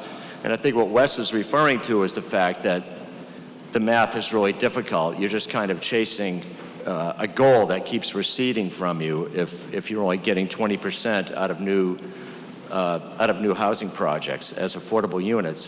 What I'm asking is, can the trust also advocate for and propose just strictly affordable housing projects that are essentially put forth and built by the town? The answer to the question is yes, but the trust would probably not have adequate funds to construct a whole development like that. More likely, as it says in the handout, the trust would be a catalyst. So there would be a certain amount of town money. Perhaps it gets appropriated by the town meeting to the trust. The trust then has it in its custody, sees an opportunity, and then would probably work with a developer or a nonprofit to put together a package that would probably involve state and federal grants to really come up with the money. And so there'd be a small amount of town money to make sure that, and usually, by the way, a municipality needs to be the lead on any grant application. So that's really where the town comes into it. And it really would be a package of items that would put it together. But yes, something that could be proposed very easily that was all affordable, yes, without having built market rate units at the same time. Mr. Moderator, may I? May I respond? Sure. Yes. Thank you. That sounds very much like a yes, Brendan, and to me that's a very encouraging answer. This is one of the things I really hope that the trust would do for the town. And then your other question was Chapter 40A, Section 3A. So there's a new section in the Zoning Act, Section 3A, and this requires towns that either have MBTA facilities in the town or towns that are adjacent to those towns to put aside via zoning a certain amount of area of the town that would be dedicated to multifamily, so not just two-family, three-family and up. And the question is, certainly would the housing trust be able to help meet that goal? And the answer is it depends on how the zoning comes about. One of the things that's being studied by the folks at MAPC, and you heard about the grant that Lisa spoke about earlier in the meeting with the extension of the moratorium, is that they're going to take a look at that Section 3A. The law that involves Section 3A is like one paragraph on the MBTA part of it. But the guidance from the executive branch of the state is a lot more far-reaching and is only guidance. And until we know whether there are going to be changes that soften the requirements of Section 3A, and one of the requirements is 750, an area zone for 750 multifamily units in any size town, which doesn't work in a small town like this. And a lot of small towns have written into the Department of Housing and Community Development to tell them that. So I know it's a long answer, but until we know what 3A actually shapes up to be, it's kind of hard to answer that question. I think that the trust can probably help steer that in the right direction, but we don't even know what the requirements are going to be yet. Thank you. I think Mark might have been up and down, but up now. Go ahead. Mark Renzi, 86 Southern Avenue. Just a couple quick points. Number one, Mr. Moderator, we'd like Town Council just to speak to his review of this, especially vis-a-vis Essex residents serving on the board. I think number two, there was a general question about how funds go in here, and I think the clarification would be helpful. The way we currently understand it is it has to go in front of town before any funds go in here. This is a construct without money right now, but funds come in, maybe that can be addressed. And then lastly, I think, Chairman, I think Section 14, I think there was a question in regards to how Section 14 here works, which says to manage or improve real property and to abandon any property which the board determined not to be worth retaining.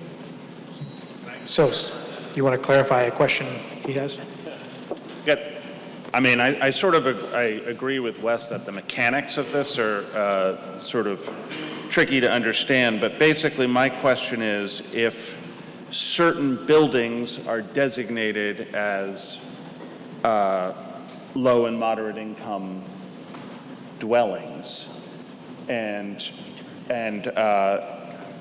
there's work that's done to upgrade them because it's, you know, the Section E, number 14, says to manage or improve real property. Can the status of a building be transitioned one way or the other as being low income or not low income over time? So, Greg, you want to answer this? He asked. Because I can understand a big, a large affordable housing complex, but this is pretty open-ended in the sense that it could be, an individual home that's designated for low income, and that status could change. That's just what I find tricky.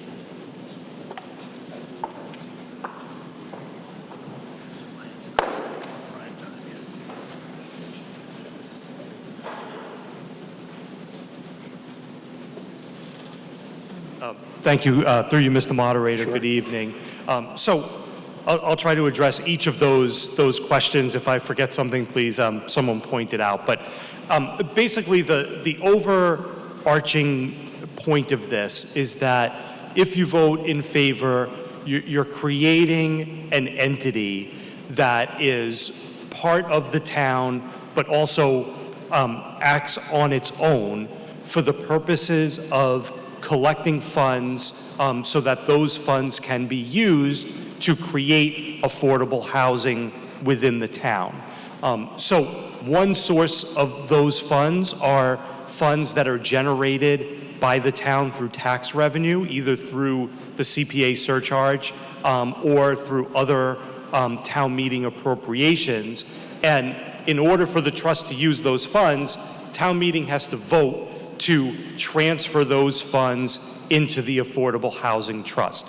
The trust then can use those funds plus other funds that it raises through private party donations or grants from the state or federal government, and it can collect all of those funds together and use them to identify opportunities to create affordable housing within the town, to acquire properties to be used for affordable housing, and to do other things that advance affordable housing in the town. So what you're basically doing is you're creating a centralized agency that is made up of either current or former town officials. Everyone who is a member of this as a trustee has to be a resident of the town in order to serve. And they do not have the authority to increase the surcharge on your property or to increase your taxes in any way. Any money that's funneled from the town through the trust has to be appropriated at town meeting first. So once the trust is created, it can acquire property, and I know there was a specific question about paragraph 14 on page 7 that says to manage or improve real property and to abandon any property which the board determines not worth retaining. So what I what this refers to is that, the trust can acquire a parcel of land or even a single-family home. It can renovate and improve that home, and then it can sell it to a third party for affordable housing purposes. And generally speaking, anytime the trust would convey property, it would do so with a restriction that property be forever kept as affordable housing within the meaning of the law. And so that would mean that if the town were to convey a property to an individual on an affordable price, and then 5 or 10 years later that individual goes to sell it, they would be bound by the same conditions under which they bought it, which is that it be retained for affordable housing purposes. So I don't know, does that address all of your questions? The main question was that it's enduring. Yes, that's correct. I mean, it's something that has to be done affirmatively to make it enduring. But, the general practice is that when the town in any capacity is conveying land, whether it's for affordable housing or conservation purposes, the town would get a restriction back that requires that land be used for that public purpose in perpetuity. We got 3, 4 people, 5 people. I'm gonna circle back to some people and then you can speak. Hi, I'm Shelley Bradbury. I live at 79 Eastern Avenue. I'm on the planning board, and I was asked to be on this committee. And I really believe in affordable housing, and I feel like Essex really needs to start being proactive and have a vision for long-term planning so we can create affordable housing with this trust. If we don't, and the biggest reason is that if we don't create a plan, a developer will evoke the 40B to force the town in a comprehensive permit, as is taking place in Manchester, Shingle Hill Place. The biggest reason to avoid a developer coming under a 40B is that they will not have to follow our local bylaws at all. They bypass it. The Comprehensive Permit Act is a Massachusetts law which allows the developers of affordable housing to override certain aspects of municipal zoning bylaws and other requirements. Our town doesn't have a wetland bylaw, so when they come to the Conservation Commission, when they go to the Planning Board, when they go to the Board of Health, it's eliminated because they get to go around this. Right now, we have Essex existing affordable housing is 40 units at Chabaco Terrace. That's 2.7%. We need 80 to 90 more units for safe harbor, which means meeting the threshold of 10%. This is mandated by Massachusetts state law. What worries me is what's happening around at Bruni's development, at Chabaco Lake and Manchester. All of these are 40Bs. And if we don't start planning for affordable housing, it's not if, it's when 40B is coming. There are several properties that have the potential of coming up for sale. One of them is over 80 acres that can easily fit 3 40Bs. And some people talk about, well, we have a certain allotment that goes of our sewage runoff waste goes to Gloucester. They can build their own sewage treatment facility and have their 40B. Once they get in, it's more and more. So I feel, instead of saying we have heartburn, I feel we be proactive. We start planning and we build a trust of elected officials and people that are appointed, are appointed by the Board of Selectmen, approved, and we do this. So we start building this. One of the reasons I truly believe in this is that my neighbors who are in their 80s have lived here all their lives, And I see them at their kitchen table, and I see them trying to make their checkbook balance on a fixed income. Where are you going to tell them to go when they've lived there all their lives? And if we don't start providing this, they're going to be priced out. So we need to be responsible as a town, and we need to create this trust and be proactive.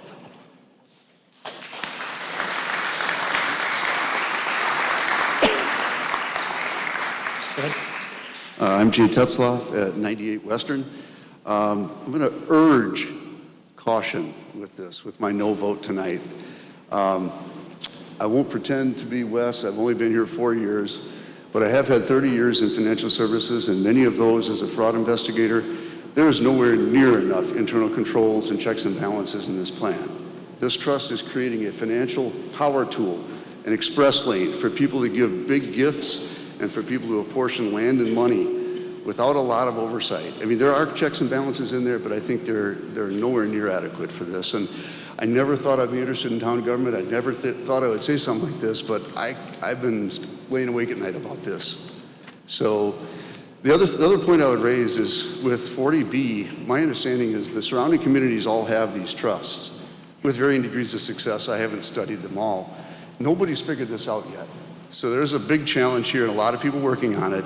But if the trust was the linchpin, surely one of our neighbors would have gotten almost to the finish line at 10% if that's the target.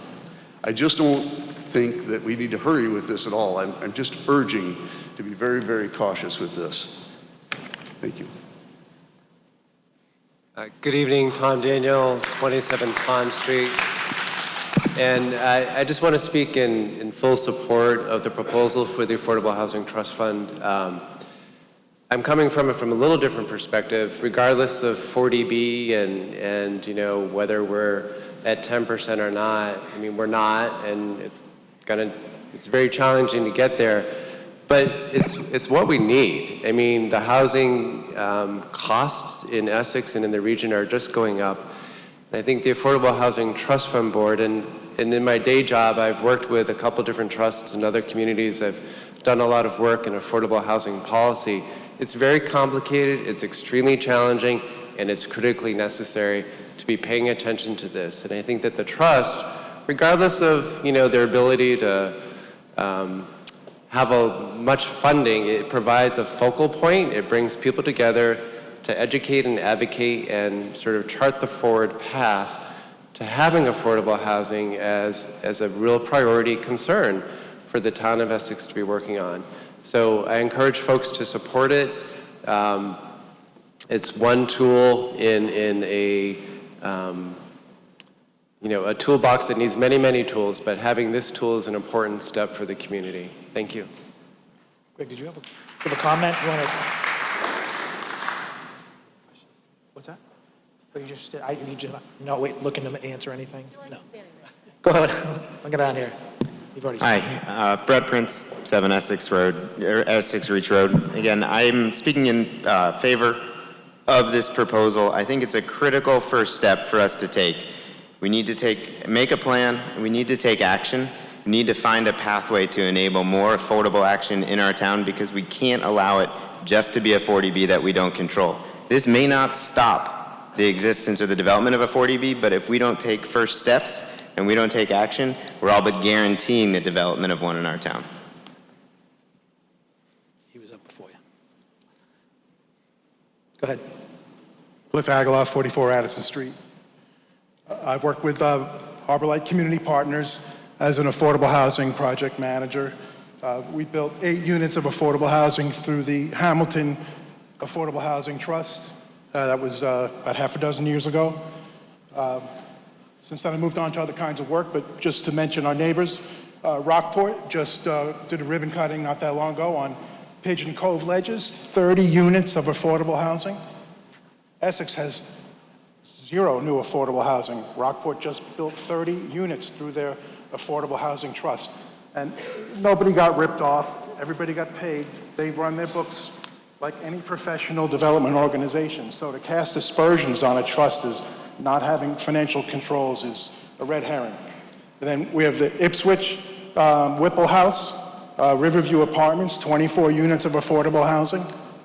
Ipswich built affordable housing under an affordable housing trust. Essex has built none. And then there's several other affordable housing trusts around our region. They just did a ribbon cutting on a small unit, 8 affordable units in Beverly through their Beverly Affordable Housing Trust. If the town wants to be successful in developing a vehicle for its own affordable housing, we need look no further than the success of our neighboring communities, and I know we're at least as smart as they are. So I urge you to support this. Thank you. Any further discussion? Wes? All right. I just want to reiterate, it was fascinating. I didn't catch your name, sorry, sir. But rattling off all of the affordable housing projects that all of the surrounding towns have done just proves to me that this is not going to stop a 40B, because Manchester's got one, Hamilton's got one, Ipswich has got a couple.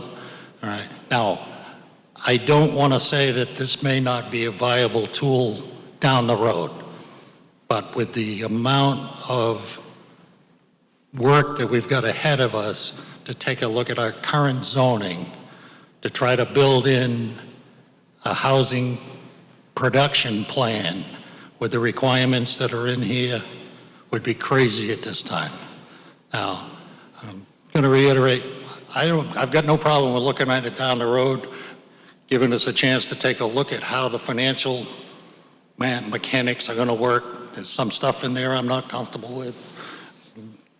Individual that was up here earlier is not comfortable with.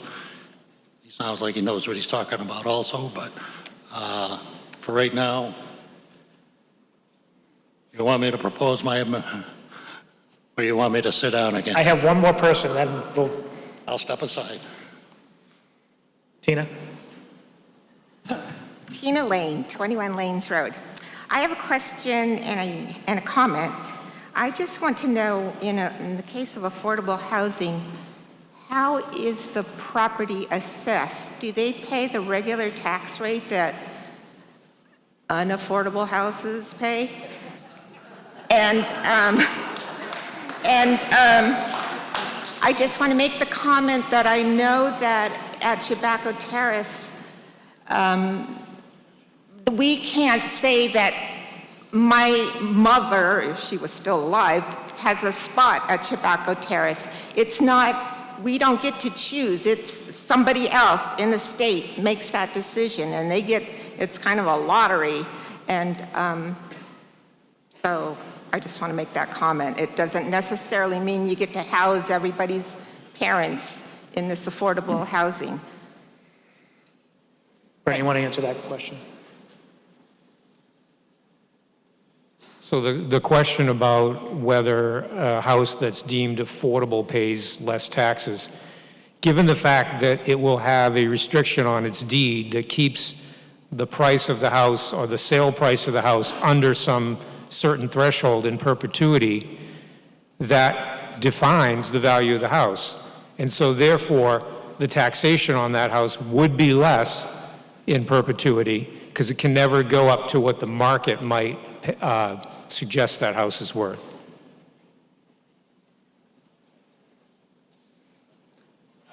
What? Oops, sorry, I didn't see you over there. Peter Crocker, 6 Lufkin Street. Can we make a motion to move to a vote? We can. So, is there a second to that? I had a motion on the floor, sir. I agreed to wait. I'm going to take that one back. You're right. I'm sorry. So, Wes. All right, I, Wesley Burnham, move to indefinitely postpone any action on that. Is there a second to that motion? Discussion on that.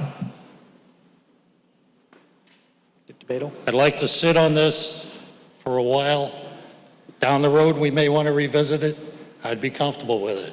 But with the amount of work that the planning board's got dealing with the MAPC and the possible future zoning changes, I think we ought to hold off till before we try to commit ourselves to designating areas in accordance with the required housing production plan that is required if we get into this thing.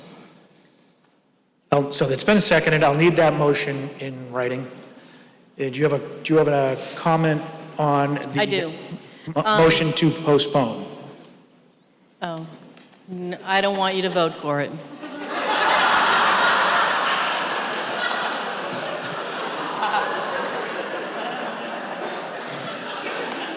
Is there any more discussion on the motion to indefinitely postpone?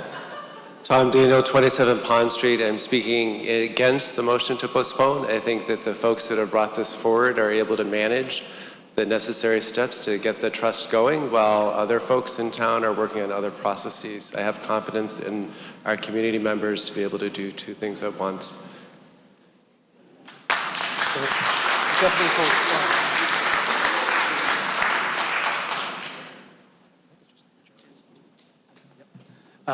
Ginny? Ginny Antel, 16 Maple Street. You know, I've heard that affordable rent income is $1,200 a year, $1,200 a month. I've heard that we want to help our elderly, so those that can't write checks at their table are going to move into affordable. Well, the folks we're trying to help, most of them make under $25,000 a year. How is that going to help them? $14,400 is what they're going to pay for rent if it's $1,200 a month. Then they're going to buy groceries. In this economy, I think we need to take a little minute, step back, and rethink this until we have some actual numbers, facts. Seeing no one stand up. So this is, the motion on the floor is to indefinitely postpone Article 15. So all those in favor of indefinitely postponing Article 15, raise your card. Okay, all those opposed to indefinitely postponing. Simple majority, it is not going to be postponed. So we move back to Article 15. I think we have, Can we move the question, please? yeah, there's no one talking, so yes. So we're going to move right to the vote. I wanted to help you. So, no more discussion. We are moving to the vote on Article 15. All those in favor of Article 15, please raise your card. All opposed? The motion passes.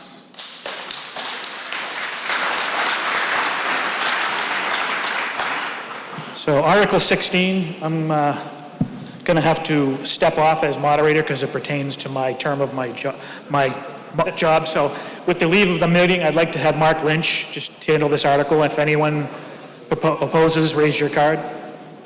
Perfect.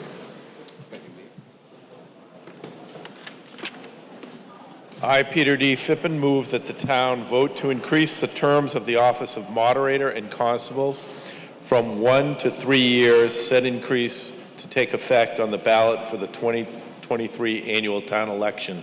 You jumped ahead of me, Mr. Fippen, but that's okay. Is there a second? Any discussion?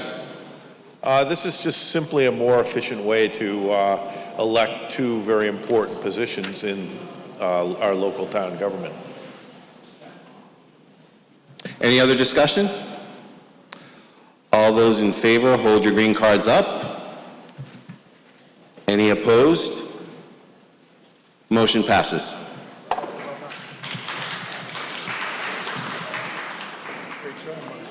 Thank you, Mark. You can have the job soon, don't worry.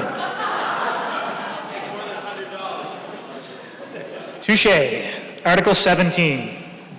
I, Guy D. Bradford, move that the town vote to amend subsection 1 of Section 1 of Article 4 of the town's general bylaws as shown in Article 17 of the annual town meeting warrant. Said subsection will therefore read, winter parking bans go into effect December 1 to April 1. No parking on any street midnight to dawn with the exception of Pickering Street, easterly side. And then the following words are added.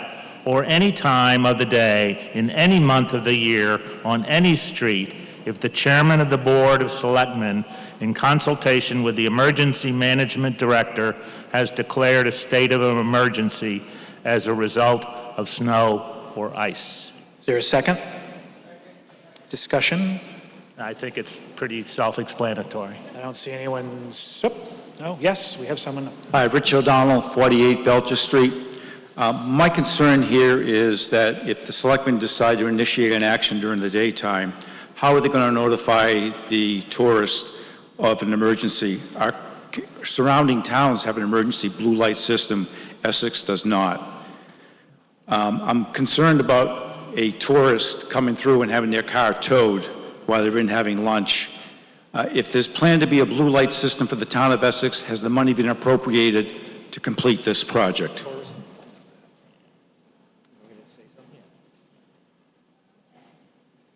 Well, presently, I mean, the reason for the proposed change is that there can be situations that the police need more control, and they need to work with the Department of Public Works on keeping things safe. We have had storms that would require that, and there's no mechanism right now to affect the parking. You're asking about a tourist getting caught up in something like that, and I don't have a good answer for that.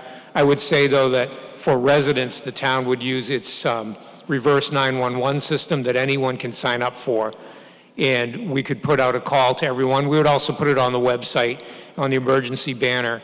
There is no blue light system. You're right, we don't have one. It's something that could be thought about in the future. My concern is we are a tourist community, and these restaurants provide us a tremendous amount of revenue to help supplement our tax base in the school system. I don't think we want to get the reputation we're going to start towing away employees' cars who park in the street, or tourists unwittingly knowing that they're going for a lunch or something to come out and some sort of emergency has been declared and they have not been communicated. It's just not well represented in being a tourist community. Any other discussion? Yep, over here. Sarah Wilbert Dyer, 9 Indian Rock Lane. Forgive me if I'm reading this wrong, but doesn't the article say that the parking ban will be from midnight to dawn? And that wouldn't affect a lot of tourists that are going to restaurants, as far as I could tell. I think we're over here. I'm sorry. Gil Frieden, 104 John Wise Ave. I have a question. What happens if we don't pass it, there's a snowstorm, and 2 cars, and it's outside of the December to April, and 2 cars are in the way and do get towed? Are they not allowed to get towed? Like, what's the, I would suggest that we not pass this, and I just feel like, how many times has a car been in the way of a plow in November or April, or, I guess I'm...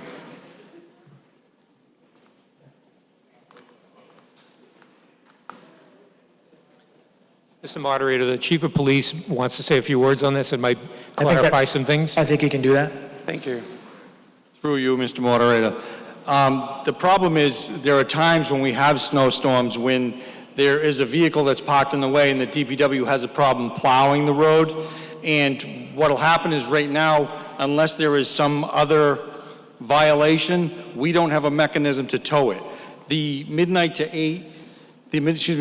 6 parking ban is from December 1st to April 1st. But if we have a snowstorm, like we had a state of emergency over the winter, and it's during the day, if someone's parked in the way and the DPW has a problem plowing around it, unless there's some sort of other violation, we won't be able to tow it.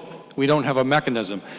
So this is going to be a during the day thing, not just the midnight to sunrise thing? Midnight to sunrise, if we have right now between December 1st and April 1st, if there is a vehicle parked on the road other than Pickering Street, the easterly side, we have the right to tow it anyway. We don't do that unless we absolutely have to. And just to put your minds at ease, we're not going to just willy-nilly go towing cars. What we do is we try to contact the owner. If we have to knock on doors, we'll do whatever we have to do. The last thing we want to do is tow a car, but we do have situations where if we don't have some mechanism, the DPW may not be able to plow that area, and I can't tow it legally. Thank you. I'm still going to vote no. I hope you'll vote no. Just as a point of reference, I lived in Los Angeles. And for 18 years, I did a lot of work trying to not have any parking bans because parking bans are not great. And so I'd love it if you join me and vote no. Yep. Any further discussion? Don't see any. All those in favor of Article 17, raise your card. All those opposed, motion passes. Article 18.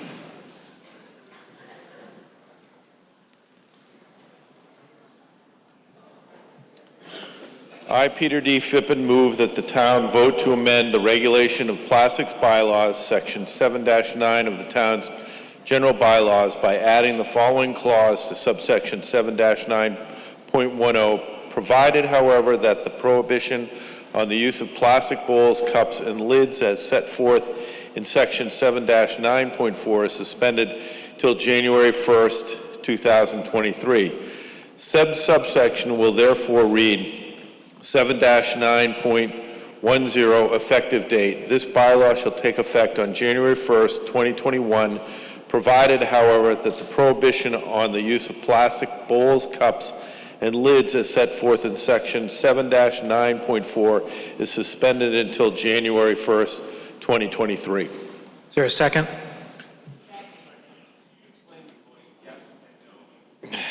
So what this will do, there are some restaurant owners in town that have not been able to meet the criteria of switching away from plastic cups, bowls, and lids to meet the bylaw because they haven't been able to find containers that will contain hot liquids for them. So because of the delay and their preoccupation around COVID issues and such, the Board of Selectmen felt that it might be beneficial to allow them a few extra months to try to work on finding substitutes for the plastic they're using for these and only these particular plasticware. You can use plastic for another 7 months, 8 months. Some. Voting no says that you cannot. If you have a question, you have to, we're not going to have a discussion, sorry. Yeah. Yes, plastics can be used for these 3 items for another 7 months. Further discussion. Hey, Betsy McKean, 35 Lethbridge Point Road. I just want to clarify, if we pass this and we give them a temporary suspension, will it auto-renew to start banning these plastics again as of the end date? Yes, they're already banned. Okay, thank you. Discussion here, right behind you. Hi, Shelley Bradbury at 79 Eastern Avenue.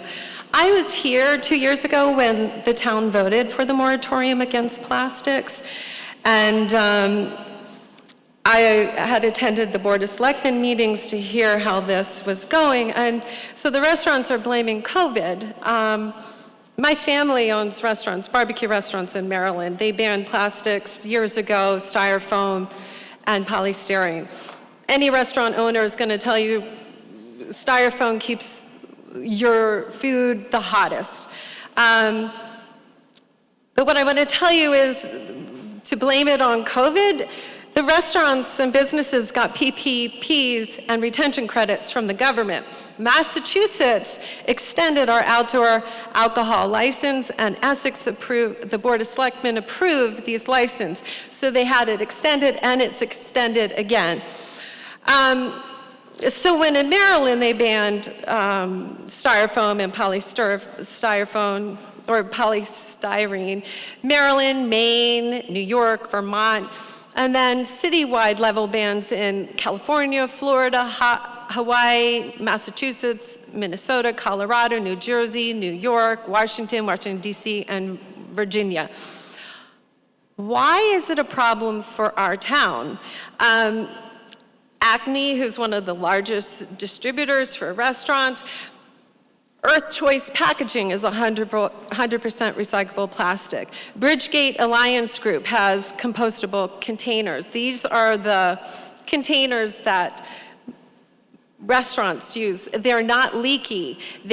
Barbecue sauce, everything is in it, and that was one of the complaints that they're finding is that it's leaking.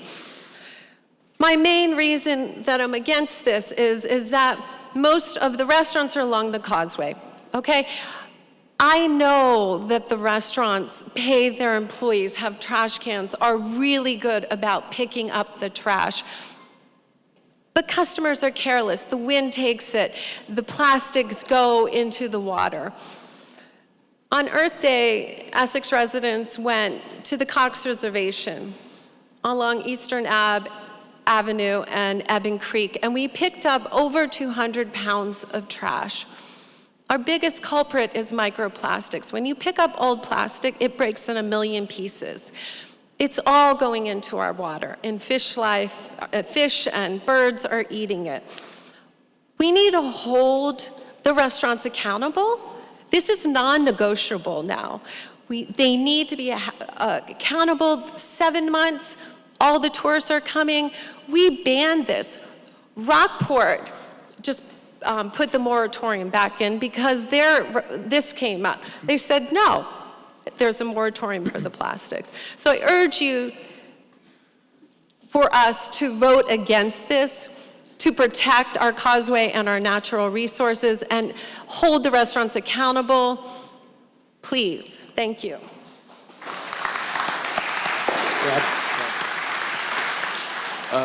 Hi, Rob Fitzgibbon, 18 Main Street. I'm going to echo what Sherry said, but I'm going to do it quicker. So a year and change ago, like I was at like a Zoom Zoom hearing for like the Board of Health, and there was like Aaron and Dr. Dave and all these people, in which the board voted to postpone the moratorium on plastic bags for 6 months. So this isn't the first time that an article like this has come up.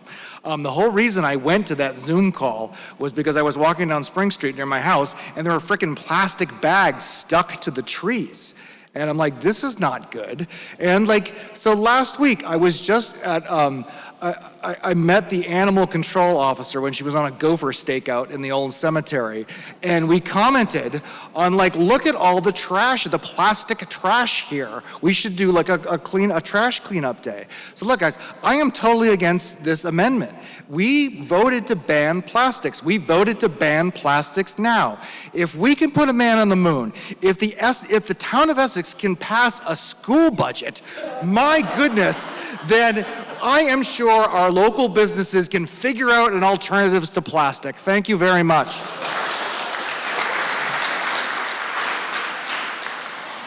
Further discussion? Steve Woodman, 121 Main Street.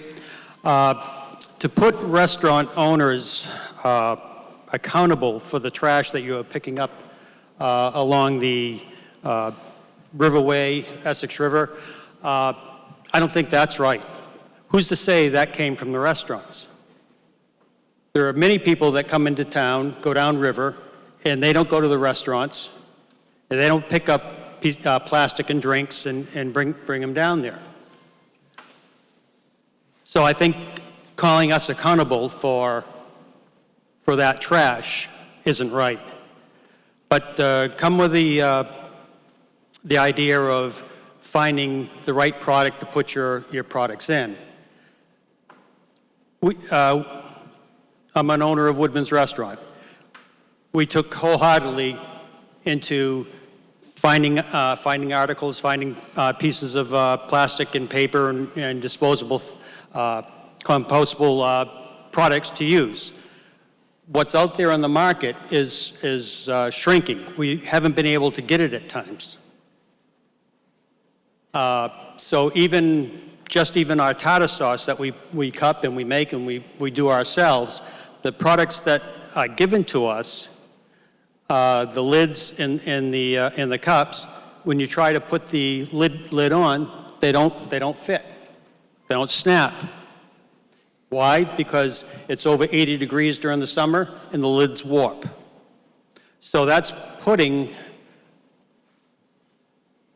it generally takes us almost 40 hours a week to make and pack our tartar sauce. We go through a lot. And if we can't put lids on them, that's going to double the time because we got to get another lid, put it on, and so forth. So that's kind of the frustration on a lot of our parts in terms of trying to do what is right. At Woodman's, we've been composting for years. We've been recycling for years.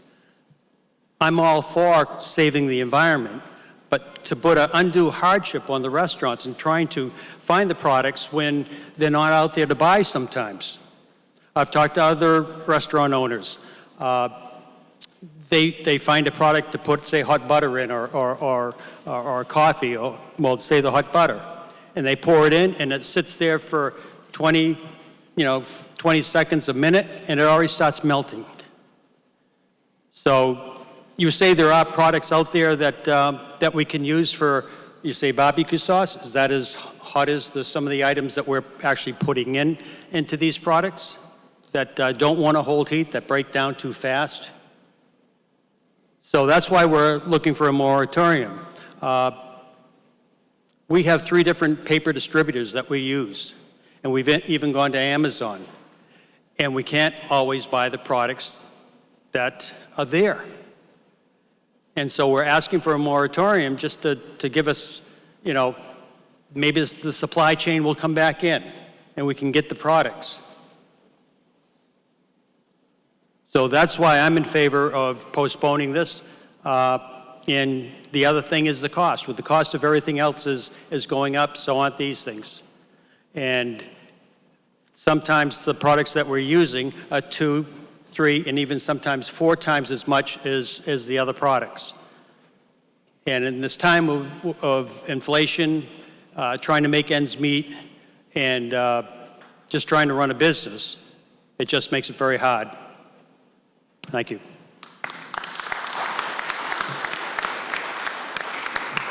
Further discussion?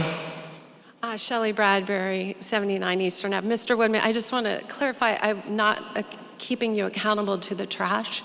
It's just the alternative choices. Every other restaurant in all of these states that I stated are doing it, are not have a problem. There's not a supply problem. I just went to Maryland to my family. I brought compostable products that don't leak. This 9-inch hoagie container is what they use the most. It's 25 cents a piece. It's a little slight rise in cost. So I'm keeping you accountable to finding the products because they're out there and I know it. Yes, Mark?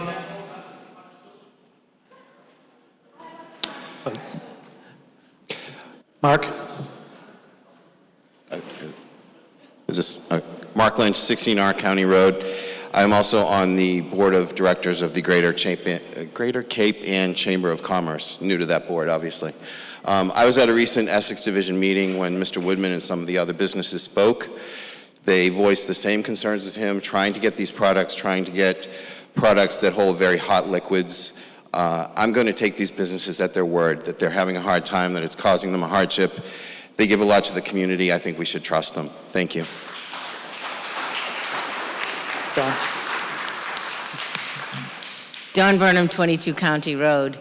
I had just a funny story. At church, we try very hard not to use styrofoam. Sometimes we've used plastic. At one point, someone brought in recyclable bowls, and we put the hot soup in it, and then we had soup all over the tables. So they may tout them as they can hold hot things, but they don't. And we really need to appreciate the fact that these restaurants pay an exorbitant tax that helps this town. And if we keep restricting them on things that they can't help changing, we're going to lose out in a big way. We need to encourage business in this town. Building more houses is only going to cost us more money and raise our taxes. Instead of doing things like trying to cramp the businesses, we need to encourage them, and we need more of them. Mark Renzi, 86 Southern. Just one question for the group to consider. We're all trying to change the way we behave for our children and for our future of this planet. I think you should just take that into consideration as to how our children would vote, and then I'd like to make a motion to go for a vote. Thank you. I think we're moving it on. say one thing? Sure. One more question. And that is, has any other business suffered more than the restaurants during this whole COVID time? They're finally getting themselves back on the feet.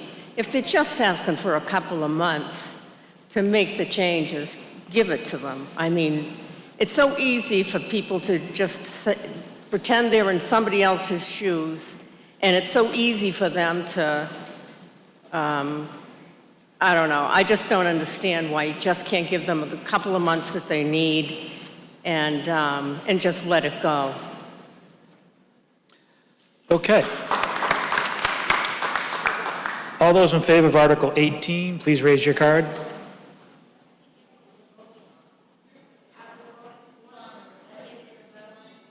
So Article 18 would extend the date to January of 2023.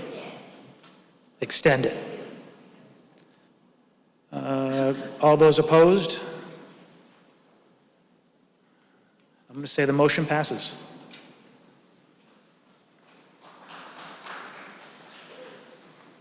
Article 19. Paul Rouleau, Low Hill Road, DPW Board. I, Paul Rouleau, move that the town vote to amend the Town of Essex general bylaws by deleting the words "the annual" and adding the word "any" in the second sentence in Section 7-2 Town Dump Regulations, as shown in Article 19 of the annual town meeting warrant. Is there a second? Discussion? The town dump regulations were created prior to the town often having multiple town meetings to discuss their issues. So this revised regulation will allow the town to discuss town dump regulations at any of the town meetings. Any further discussion? Just one question. I agree with this, by the way. Restricting it to the annual town meeting used to mean that it was the May spring. That was the main one. We now have 2 scheduled town meetings a year. We have a fall town meeting also. To allow them to bring up dump regulations and whatnot in that meeting, I don't find the least bit offensive. I'm just a little curious about special town meetings. Once in a while we do have. I got a little concerned that something may be slid in when we call a special town meeting, although the warrant for that is generally limited, because it's usually for a very specific reason. And I'd settle for your word that you guys would stick it to the spring or the fall town meetings rather than make another silly change that might require extensive rewording. Any other discussion? We're trying. You want to go ahead? The current solid waste contract for the town expires in the middle of the fiscal year. That will be December 31st of this calendar year. The change here will allow the town to discuss the matter at the fall town meeting, as Mr. Burnham just talked about, which is very important because we don't yet know what the replacement contract is going to look like, and we don't have the figures to go with it. And I can also tell you that if this article is voted in the negative, that it doesn't pass, the very next article that's asking the town to consider what the fees are going to be won't be a very feasible article, although we will come up with some numbers. We don't have a contract to even set those numbers on yet. So again, voting on this now will help us to come up with the options for the town and bring those to the fall town meeting. Otherwise, the contract for solid waste expires and you can't vote on changing the fees until next May. You got a problem. Clarification. Mr. Moderator, through you, I just wanted to clarify one point. although by bylaw, the town has a fall town meeting every year at a certain time, that is not an annual meeting for purposes of the law. The only way that you can have a second annual meeting is by approval of the legislature, either through a charter or a special act. So even though we have a routine fall meeting in the bylaws, that is not an annual meeting. It is still considered a special meeting for purposes of the law. Any further discussion? All those in favor of Article 19, please raise your card. All those opposed, raise your card. The motion passes.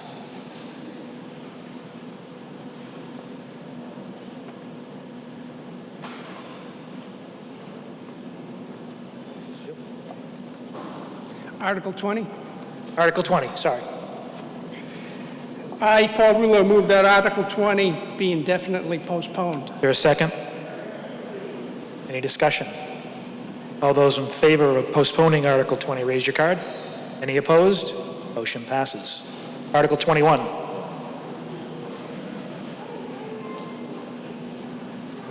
I, Peter D. Fippen, move that the town vote to transfer from free cash the sum of $10,000 for the purchase, installation, and configuration of a computer server that will replace the server that currently provides primary Windows domain control for the town's computer network and anything incidental or relative thereto. Is there a second?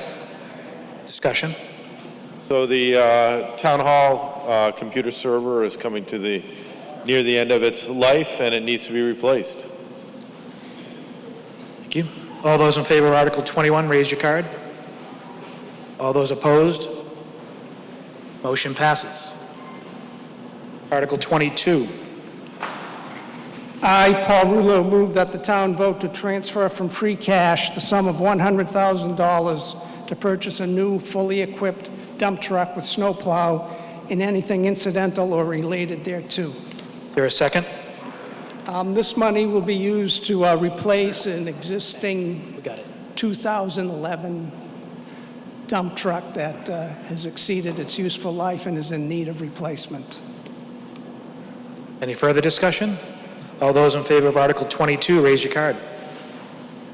All those opposed? The article passes. Article 23. I, Paul Rouleau, move that the town vote to transfer from water enterprise free cash the sum of $6,500 and from sewer enterprise free cash the sum of $6,500 for a total appropriation of $13,000 to purchase and install a replacement water and sewer meter reading unit and associated water and sewer meter reading software and anything incidental or related thereto. Is there a second? Discussion? This is to replace the existing handheld reader and software that currently isn't being supported that we originally purchased in 2002. Any further discussion? All those in favor of Article 23, raise your card. Any opposed? The motion passes. Article 24. I, Paul Rouleau, move that the town vote to transfer from free cash the sum of $200,000 to design and engineer repairs, improvements, and/or replacements to any aspect of the municipal water system in connection with the upgrade of the Essex water filtration plant and anything incidental or related thereto. Is there a second? Discussion. A few years ago, we put together a set of recommended improvements for the entire water system. After that report was prepared, we applied for funding from the state, SRF, a discounted financing mechanism that the state will offer for us. And we received a positive feedback from the state for the financing for the construction of improvements at the water treatment plant. But one thing that was not eligible on the grant application was the design of those improvements. So we're required to find a separate mechanism to design the improvements at the water treatment plant at a cost of $200,000. Any further discussion? All those in favor of Article 24, raise your card. Any opposed? Motion passes. Article 25. I, Paul Rulo, move that the town vote to appropriate $2,600,000 to construct and oversee repairs, improvements, and/or replacements to any aspect of the municipal water system in connection with the upgrades of the Essex water filtration plant and all costs incidental or related thereto, including without limitation all costs thereof as defined in Section 1 of Chapter 29C of the general laws, that to meet this appropriation, the treasurer, with the approval of the Board of Selectmen, is authorized to borrow such sum and issue bonds or notes. Therefore, under Chapter 44 of the general laws and/or Chapter 29C of the general laws, as amended, or any other enabling authority, that the treasurer, with the approval of the Board of Selectmen, is authorized to borrow all or a portion of such amount from the Massachusetts Clean Water Trust, established pursuant to Chapter 29C, and in connection therewith to enter into a loan agreement and/or security agreement with the trust, and otherwise to contract with the trust and the Department of Environmental Protection with respect to such loan and for any federal or state aid available for the project or for the financing thereof, that the Board of Selectmen and the Board of Public Works be and are authorized to apply for, accept, and expend any state and/or federal grants and loans or other public or private funds that may be available, that the Board of Selectmen and the town offices are authorized to enter into all agreements and execute any and all instruments and take all related actions necessary or appropriate to effect the foregoing. And although such bonds and notes shall be general obligations of the town, it is anticipated that the annual debt service required as a result of such bonds or notes be repaid 30% through the property tax levy and 70% through water supply rates and charges paid by users connected to the municipal water system. Is there a second? Discussion? This article is to move forward with the funding for the improvements at the water treatment plant at a cost of $2.6 million. We expect to borrow all of that money from the state revolving loan fund at a reduced interest rate compared to the market. And 70% of that money will be repaid through water user bills, and 30% will be paid through the general fund. So the 70% that'll be on the water bills, we anticipate that'll increase your annual bill by about $85 once the construction Further discussion? is complete. Rich O'Donnell, 48 Belcher Street. Just a question. Will it be limited to the water treatment plant operation, or will it be any digging of the streets to replace water mains? Well, I mentioned earlier on one of the previous motions that we did prepare a report for the entire water system. The current proposal is to start at the water treatment plant, but eventually, yes, we do have plans for repair or maintenance of the lines in the streets. And in this $2.6 million, is this money appropriated to properly repave the streets? I bring this up as an example. If you look at Eastern Avenue or Essex Street in Gloucester, that they're replacing water mains over there right now, it's an obstacle course. I don't want to see that happen to Essex. Sir, the 2.6 is solely to be expended at the water treatment plant. There'll be further articles for replacement or rehab of the water mains at a future date. Thanks for the clarification. Any further discussion? Ginny? Virginia Antel, 16 Maple Street. I just want to make sure that those that are left here tonight realize that after we're done with the water filtration plant, we're most likely going to have water main betterments, when the water mains come up our street. Is that correct? I'm sorry? We're most likely going to be charged a betterment in addition to what we're paying in our taxes, a water main betterment, because the water mains will be repaired as they come up to our property, much like we had the sewer betterments. Is that correct? Brendan.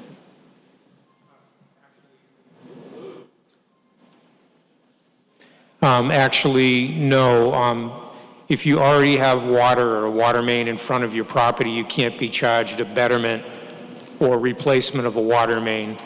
You could only be charged a betterment if perhaps the system is extended into a new area where there wasn't water service before. It's not really on topic for this article because this has to do with the plant. So the future town meetings will have to figure out a funding mechanism, but it will not involve betterments for water mains. I should also mention that the town's 3 water supply wells are actually being done right now because we got our $1.1 million in ARPA money.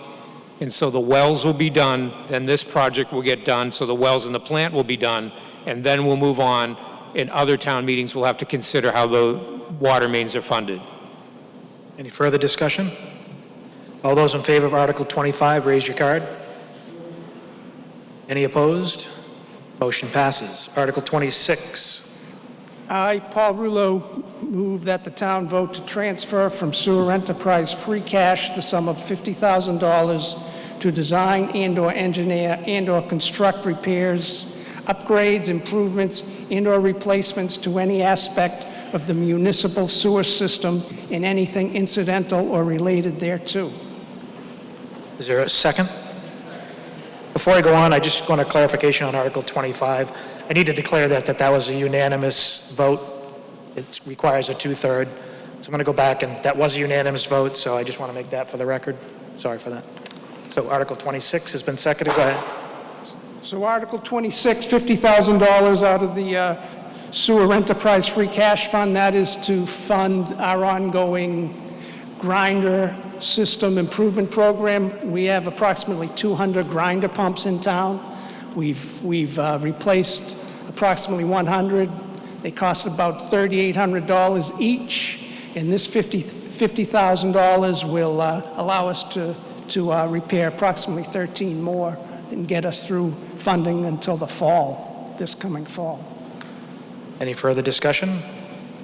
All those in favor of Article 26, raise your card. Any opposed? Motion passes. Article 27. I, Guy D. Bradford, move that the town vote to transfer from the Recreational Area Stabilization Fund the sum of $12,000 for materials to replace the roof at the Centennial Grove Cottage, its associated garage, and the Grove concession stand, and anything incidental or related thereto. Is there a second? This requires a 2/3 vote.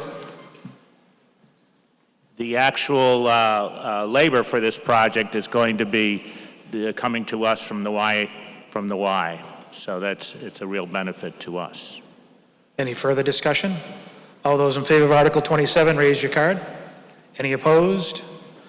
Motion passes by unanimous decision.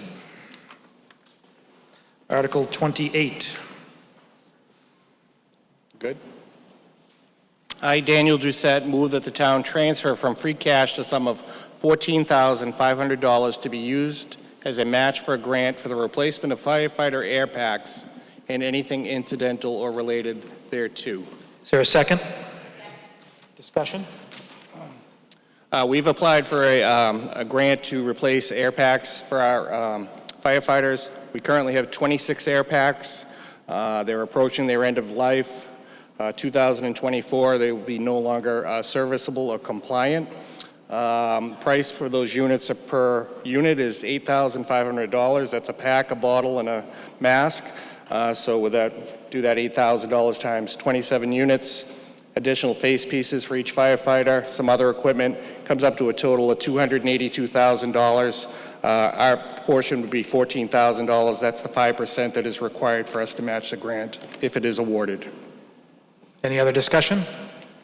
All those in favor of Article 28, raise your card. Any opposed? Motion passes. Article 29.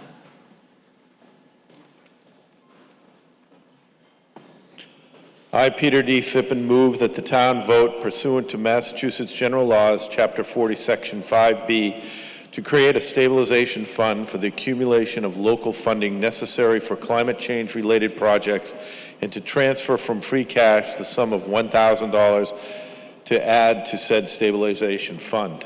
Is there a second? Discussion.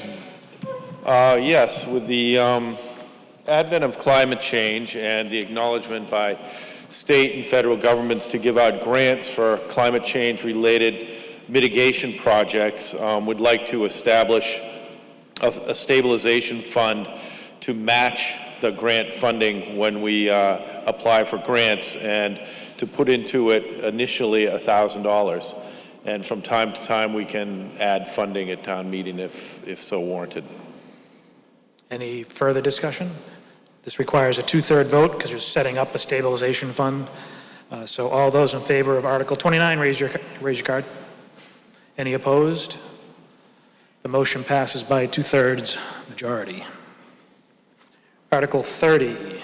I, Peter D. Fippen, move that the town vote to transfer from free cash the sum of $80,000 for a match to a state and federal grant for the design and/or construction of a road bed elevation project, which includes a culvert replacement along a section of Apple Street on the Southern Avenue end that is prone to flooding during coastal storm surge events and anything incidental or related thereto. Is there a second? Discussion. This is exactly what I was talking about. The town is applying for a grant. I believe it's like $325,000 to do some more design and permitting work on Apple Street to start to raise that roadway. The roadway flooded in 2018 in some of those big storms. It's anticipated that's going to be happening more and more. That's the only in-town access across town when the causeway is flooded for emergency and DPW people. So it's important that we get this grant and continue moving forward with this project. Further discussion? Yes. Janet Carlson, 24 Apple Street. I love the setting and the spirit of this whole town, and I'm particularly partial to Apple Street, not only because I live there, but because it's a beautiful, winding, primordial country lane, and it's a designated scenic byway. While I understand and agree with the need to address flooding and sea rise there and also everywhere in town, and most especially on the causeway, which is really our #1 problem, I have concerns with the language of this article because it is vague in its brevity. It appears to give the town officials carte blanche to make decisions about the design of the project when we townspeople really should be involved in this process. The article refers to this project as simply elevating the street, which is misleading because the 4 options defined in the feasibility study on the website, town website, include widening the street as well. And some options include a retaining wall. Widening need not be a given, and it should not be a given. Apple Street is not meant to be a big thoroughfare. Widening a scenic byway would significantly compromise its beauty and character, not to mention damaging the protected habitat bordering the street. According to the feasibility study, widening would involve taking down trees, taking down a stone wall, moving utility poles, interfering with wetlands. Widening will also invite even worse speeding on a street that's already dangerous for pedestrians, bikers, children, and dogs. We need speed humps, not widening, and police issuing citations. And I want to say a thank you to the Essex Police for their vigilance on Apple Street lately. So not widening, but simply elevating the street will save us taxpayers money. Widening is not a hard and fast requirement of the highway and transportation standards, contrary to what we may be told. According to my research, there's flexibility, and design alternatives are commonly submitted and approved with the idea of respecting scenic byway designations and adjacent wetlands and wildlife habitat. So elevation, yes, widening, no. And there are too many important details that aren't in this article. We residents of Essex deserve to attend public forums that include the Open Space Committee and Historical Commission to learn more about this project and to have input on design choices in order to preserve the charm of Essex while addressing the flooding. Therefore, until voters can be assured of this consideration and input, if I may, I'd like to move to postpone voting on Article 30. A motion to definitely postpone. I don't see anyone. Brendan, are you going to address something before we move to that? I can give clarity to it. Why don't you do that, and then we'll move to her motion. So one thing you need to remember is that the Essex Causeway, Route 133, is not going to be elevated by the Commonwealth of Massachusetts. You remember a few years ago, the roadbed was replaced, but it only came up maybe 8 inches in a couple of spots. That's because businesses flank both sides of that roadway, and the state basically said, if you want us to elevate the causeway, we're going to have to take all the land and close the businesses down, which of course nobody wanted to do, and it is not feasible. The bridge that's going in right now, when that bridge goes in, it's going to be about 1 inch higher above the river than the old bridge was. Again, the Commonwealth of Massachusetts and the town did do official comments on this during the design process. The Commonwealth Department of Transportation has indicated that, again, the bridge approaches would be so high if we elevated the bridge to where it needs to be that you would be, again, putting businesses out of business. I want to mention that this is a match to a grant. Grants are normally dealt with by the executive branch, by the Board of Selectmen. So it's not normally something that would come before the town meeting anyway. I assure you that during the design process, there will be ample opportunity to comment on what is proposed, and that's because all of the permits that are necessary have built-in public advertisement and public commentary. And then finally, I want to mention this is just on one end of Apple Street.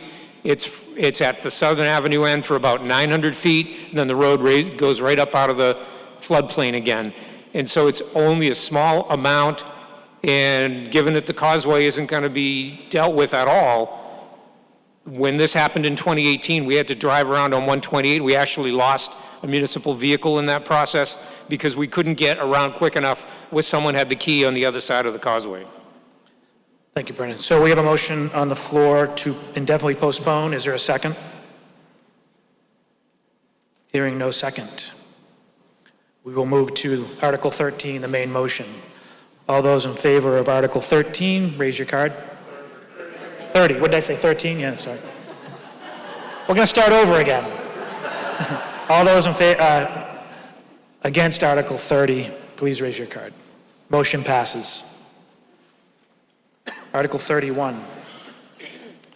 I, Peter D. Fippen, move that the town vote to transfer from free cash the sum of $5,000 to hire duly licensed private parties to trap green crabs within Essex and dispose of said green crabs and anything incidental related thereto, said appropriation being in addition to any grant or gift funds that may be received in connection with this activity. Is there a second? Discussion? This is to partially match state funding that is anticipated in the state FY23 budget for trapping and removing invasive green crabs that can and often do raise havoc with the clam flats. Any further discussion? All those in favor of Article 31, raise your card. Opposed? Motion passes. Article 32. I, Jay Tetzloff, move that the town appropriate or reserve from fiscal year 2023 Community Preservation Fund estimated annual revenues or other available funds, all as specified on the Community Preservation Act town meeting handout, The amounts recommended by the Community Preservation Committee for Open Space Reserve, Historic Resources Reserve, Community Housing Reserve, Budgeted Reserve, and Administrative Expenses. If you look at the back of your... Hold on a sec. Oh, is this part of the motion or just the discussion? Yeah. Discussion or part of the motion? No, not part of the motion. So is there a second to that? Discussion, I'm sorry. What I started to say was these numbers are on the back side of the agenda with the financial items on it. I guess what I would say on this as a member of the Community Preservation Committee, the numbers you see here are 1 year's worth. That comes from 1.5% of our property tax. As we speak, we have roughly 3.5 years worth sitting there, and we have not had any proposals come to us in the last 6 months or so.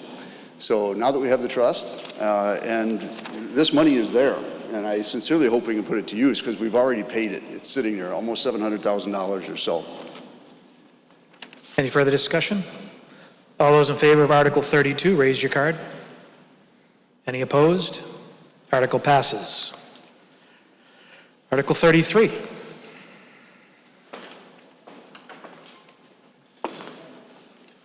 I, Ben Buttrick, move that Article 33 be indefinitely postponed. For a second? Discussion, nope. All those in favor of postponing Article 33, raise your card. Any opposed? Motion passes. I, Ben Buttrick, move that Article 34 be indefinitely postponed. Is there a second? All those in favor of postponing, raise your card. Any opposed? Motion passes to postpone. I don't know. Right. Article 35, Mr. Soulard, the man we've been waiting for. There you go. I, Jeffrey Soulard, move that the town vote to transfer from free cash the sum of $34,200 to pay bills from fiscal year 2021. Is there a second? This vote requires a 4/5 vote since we're voting on last year's bills. So under Mass General Law, we need to get town meeting approval to pay for prior fiscal year bills. We have a handful of those bills that need to be paid, which amount $34,200. That's it. All those in favor of Article 35, raise your card. Any opposed? The motion was unanimous. I will take a motion to adjourn. We're out.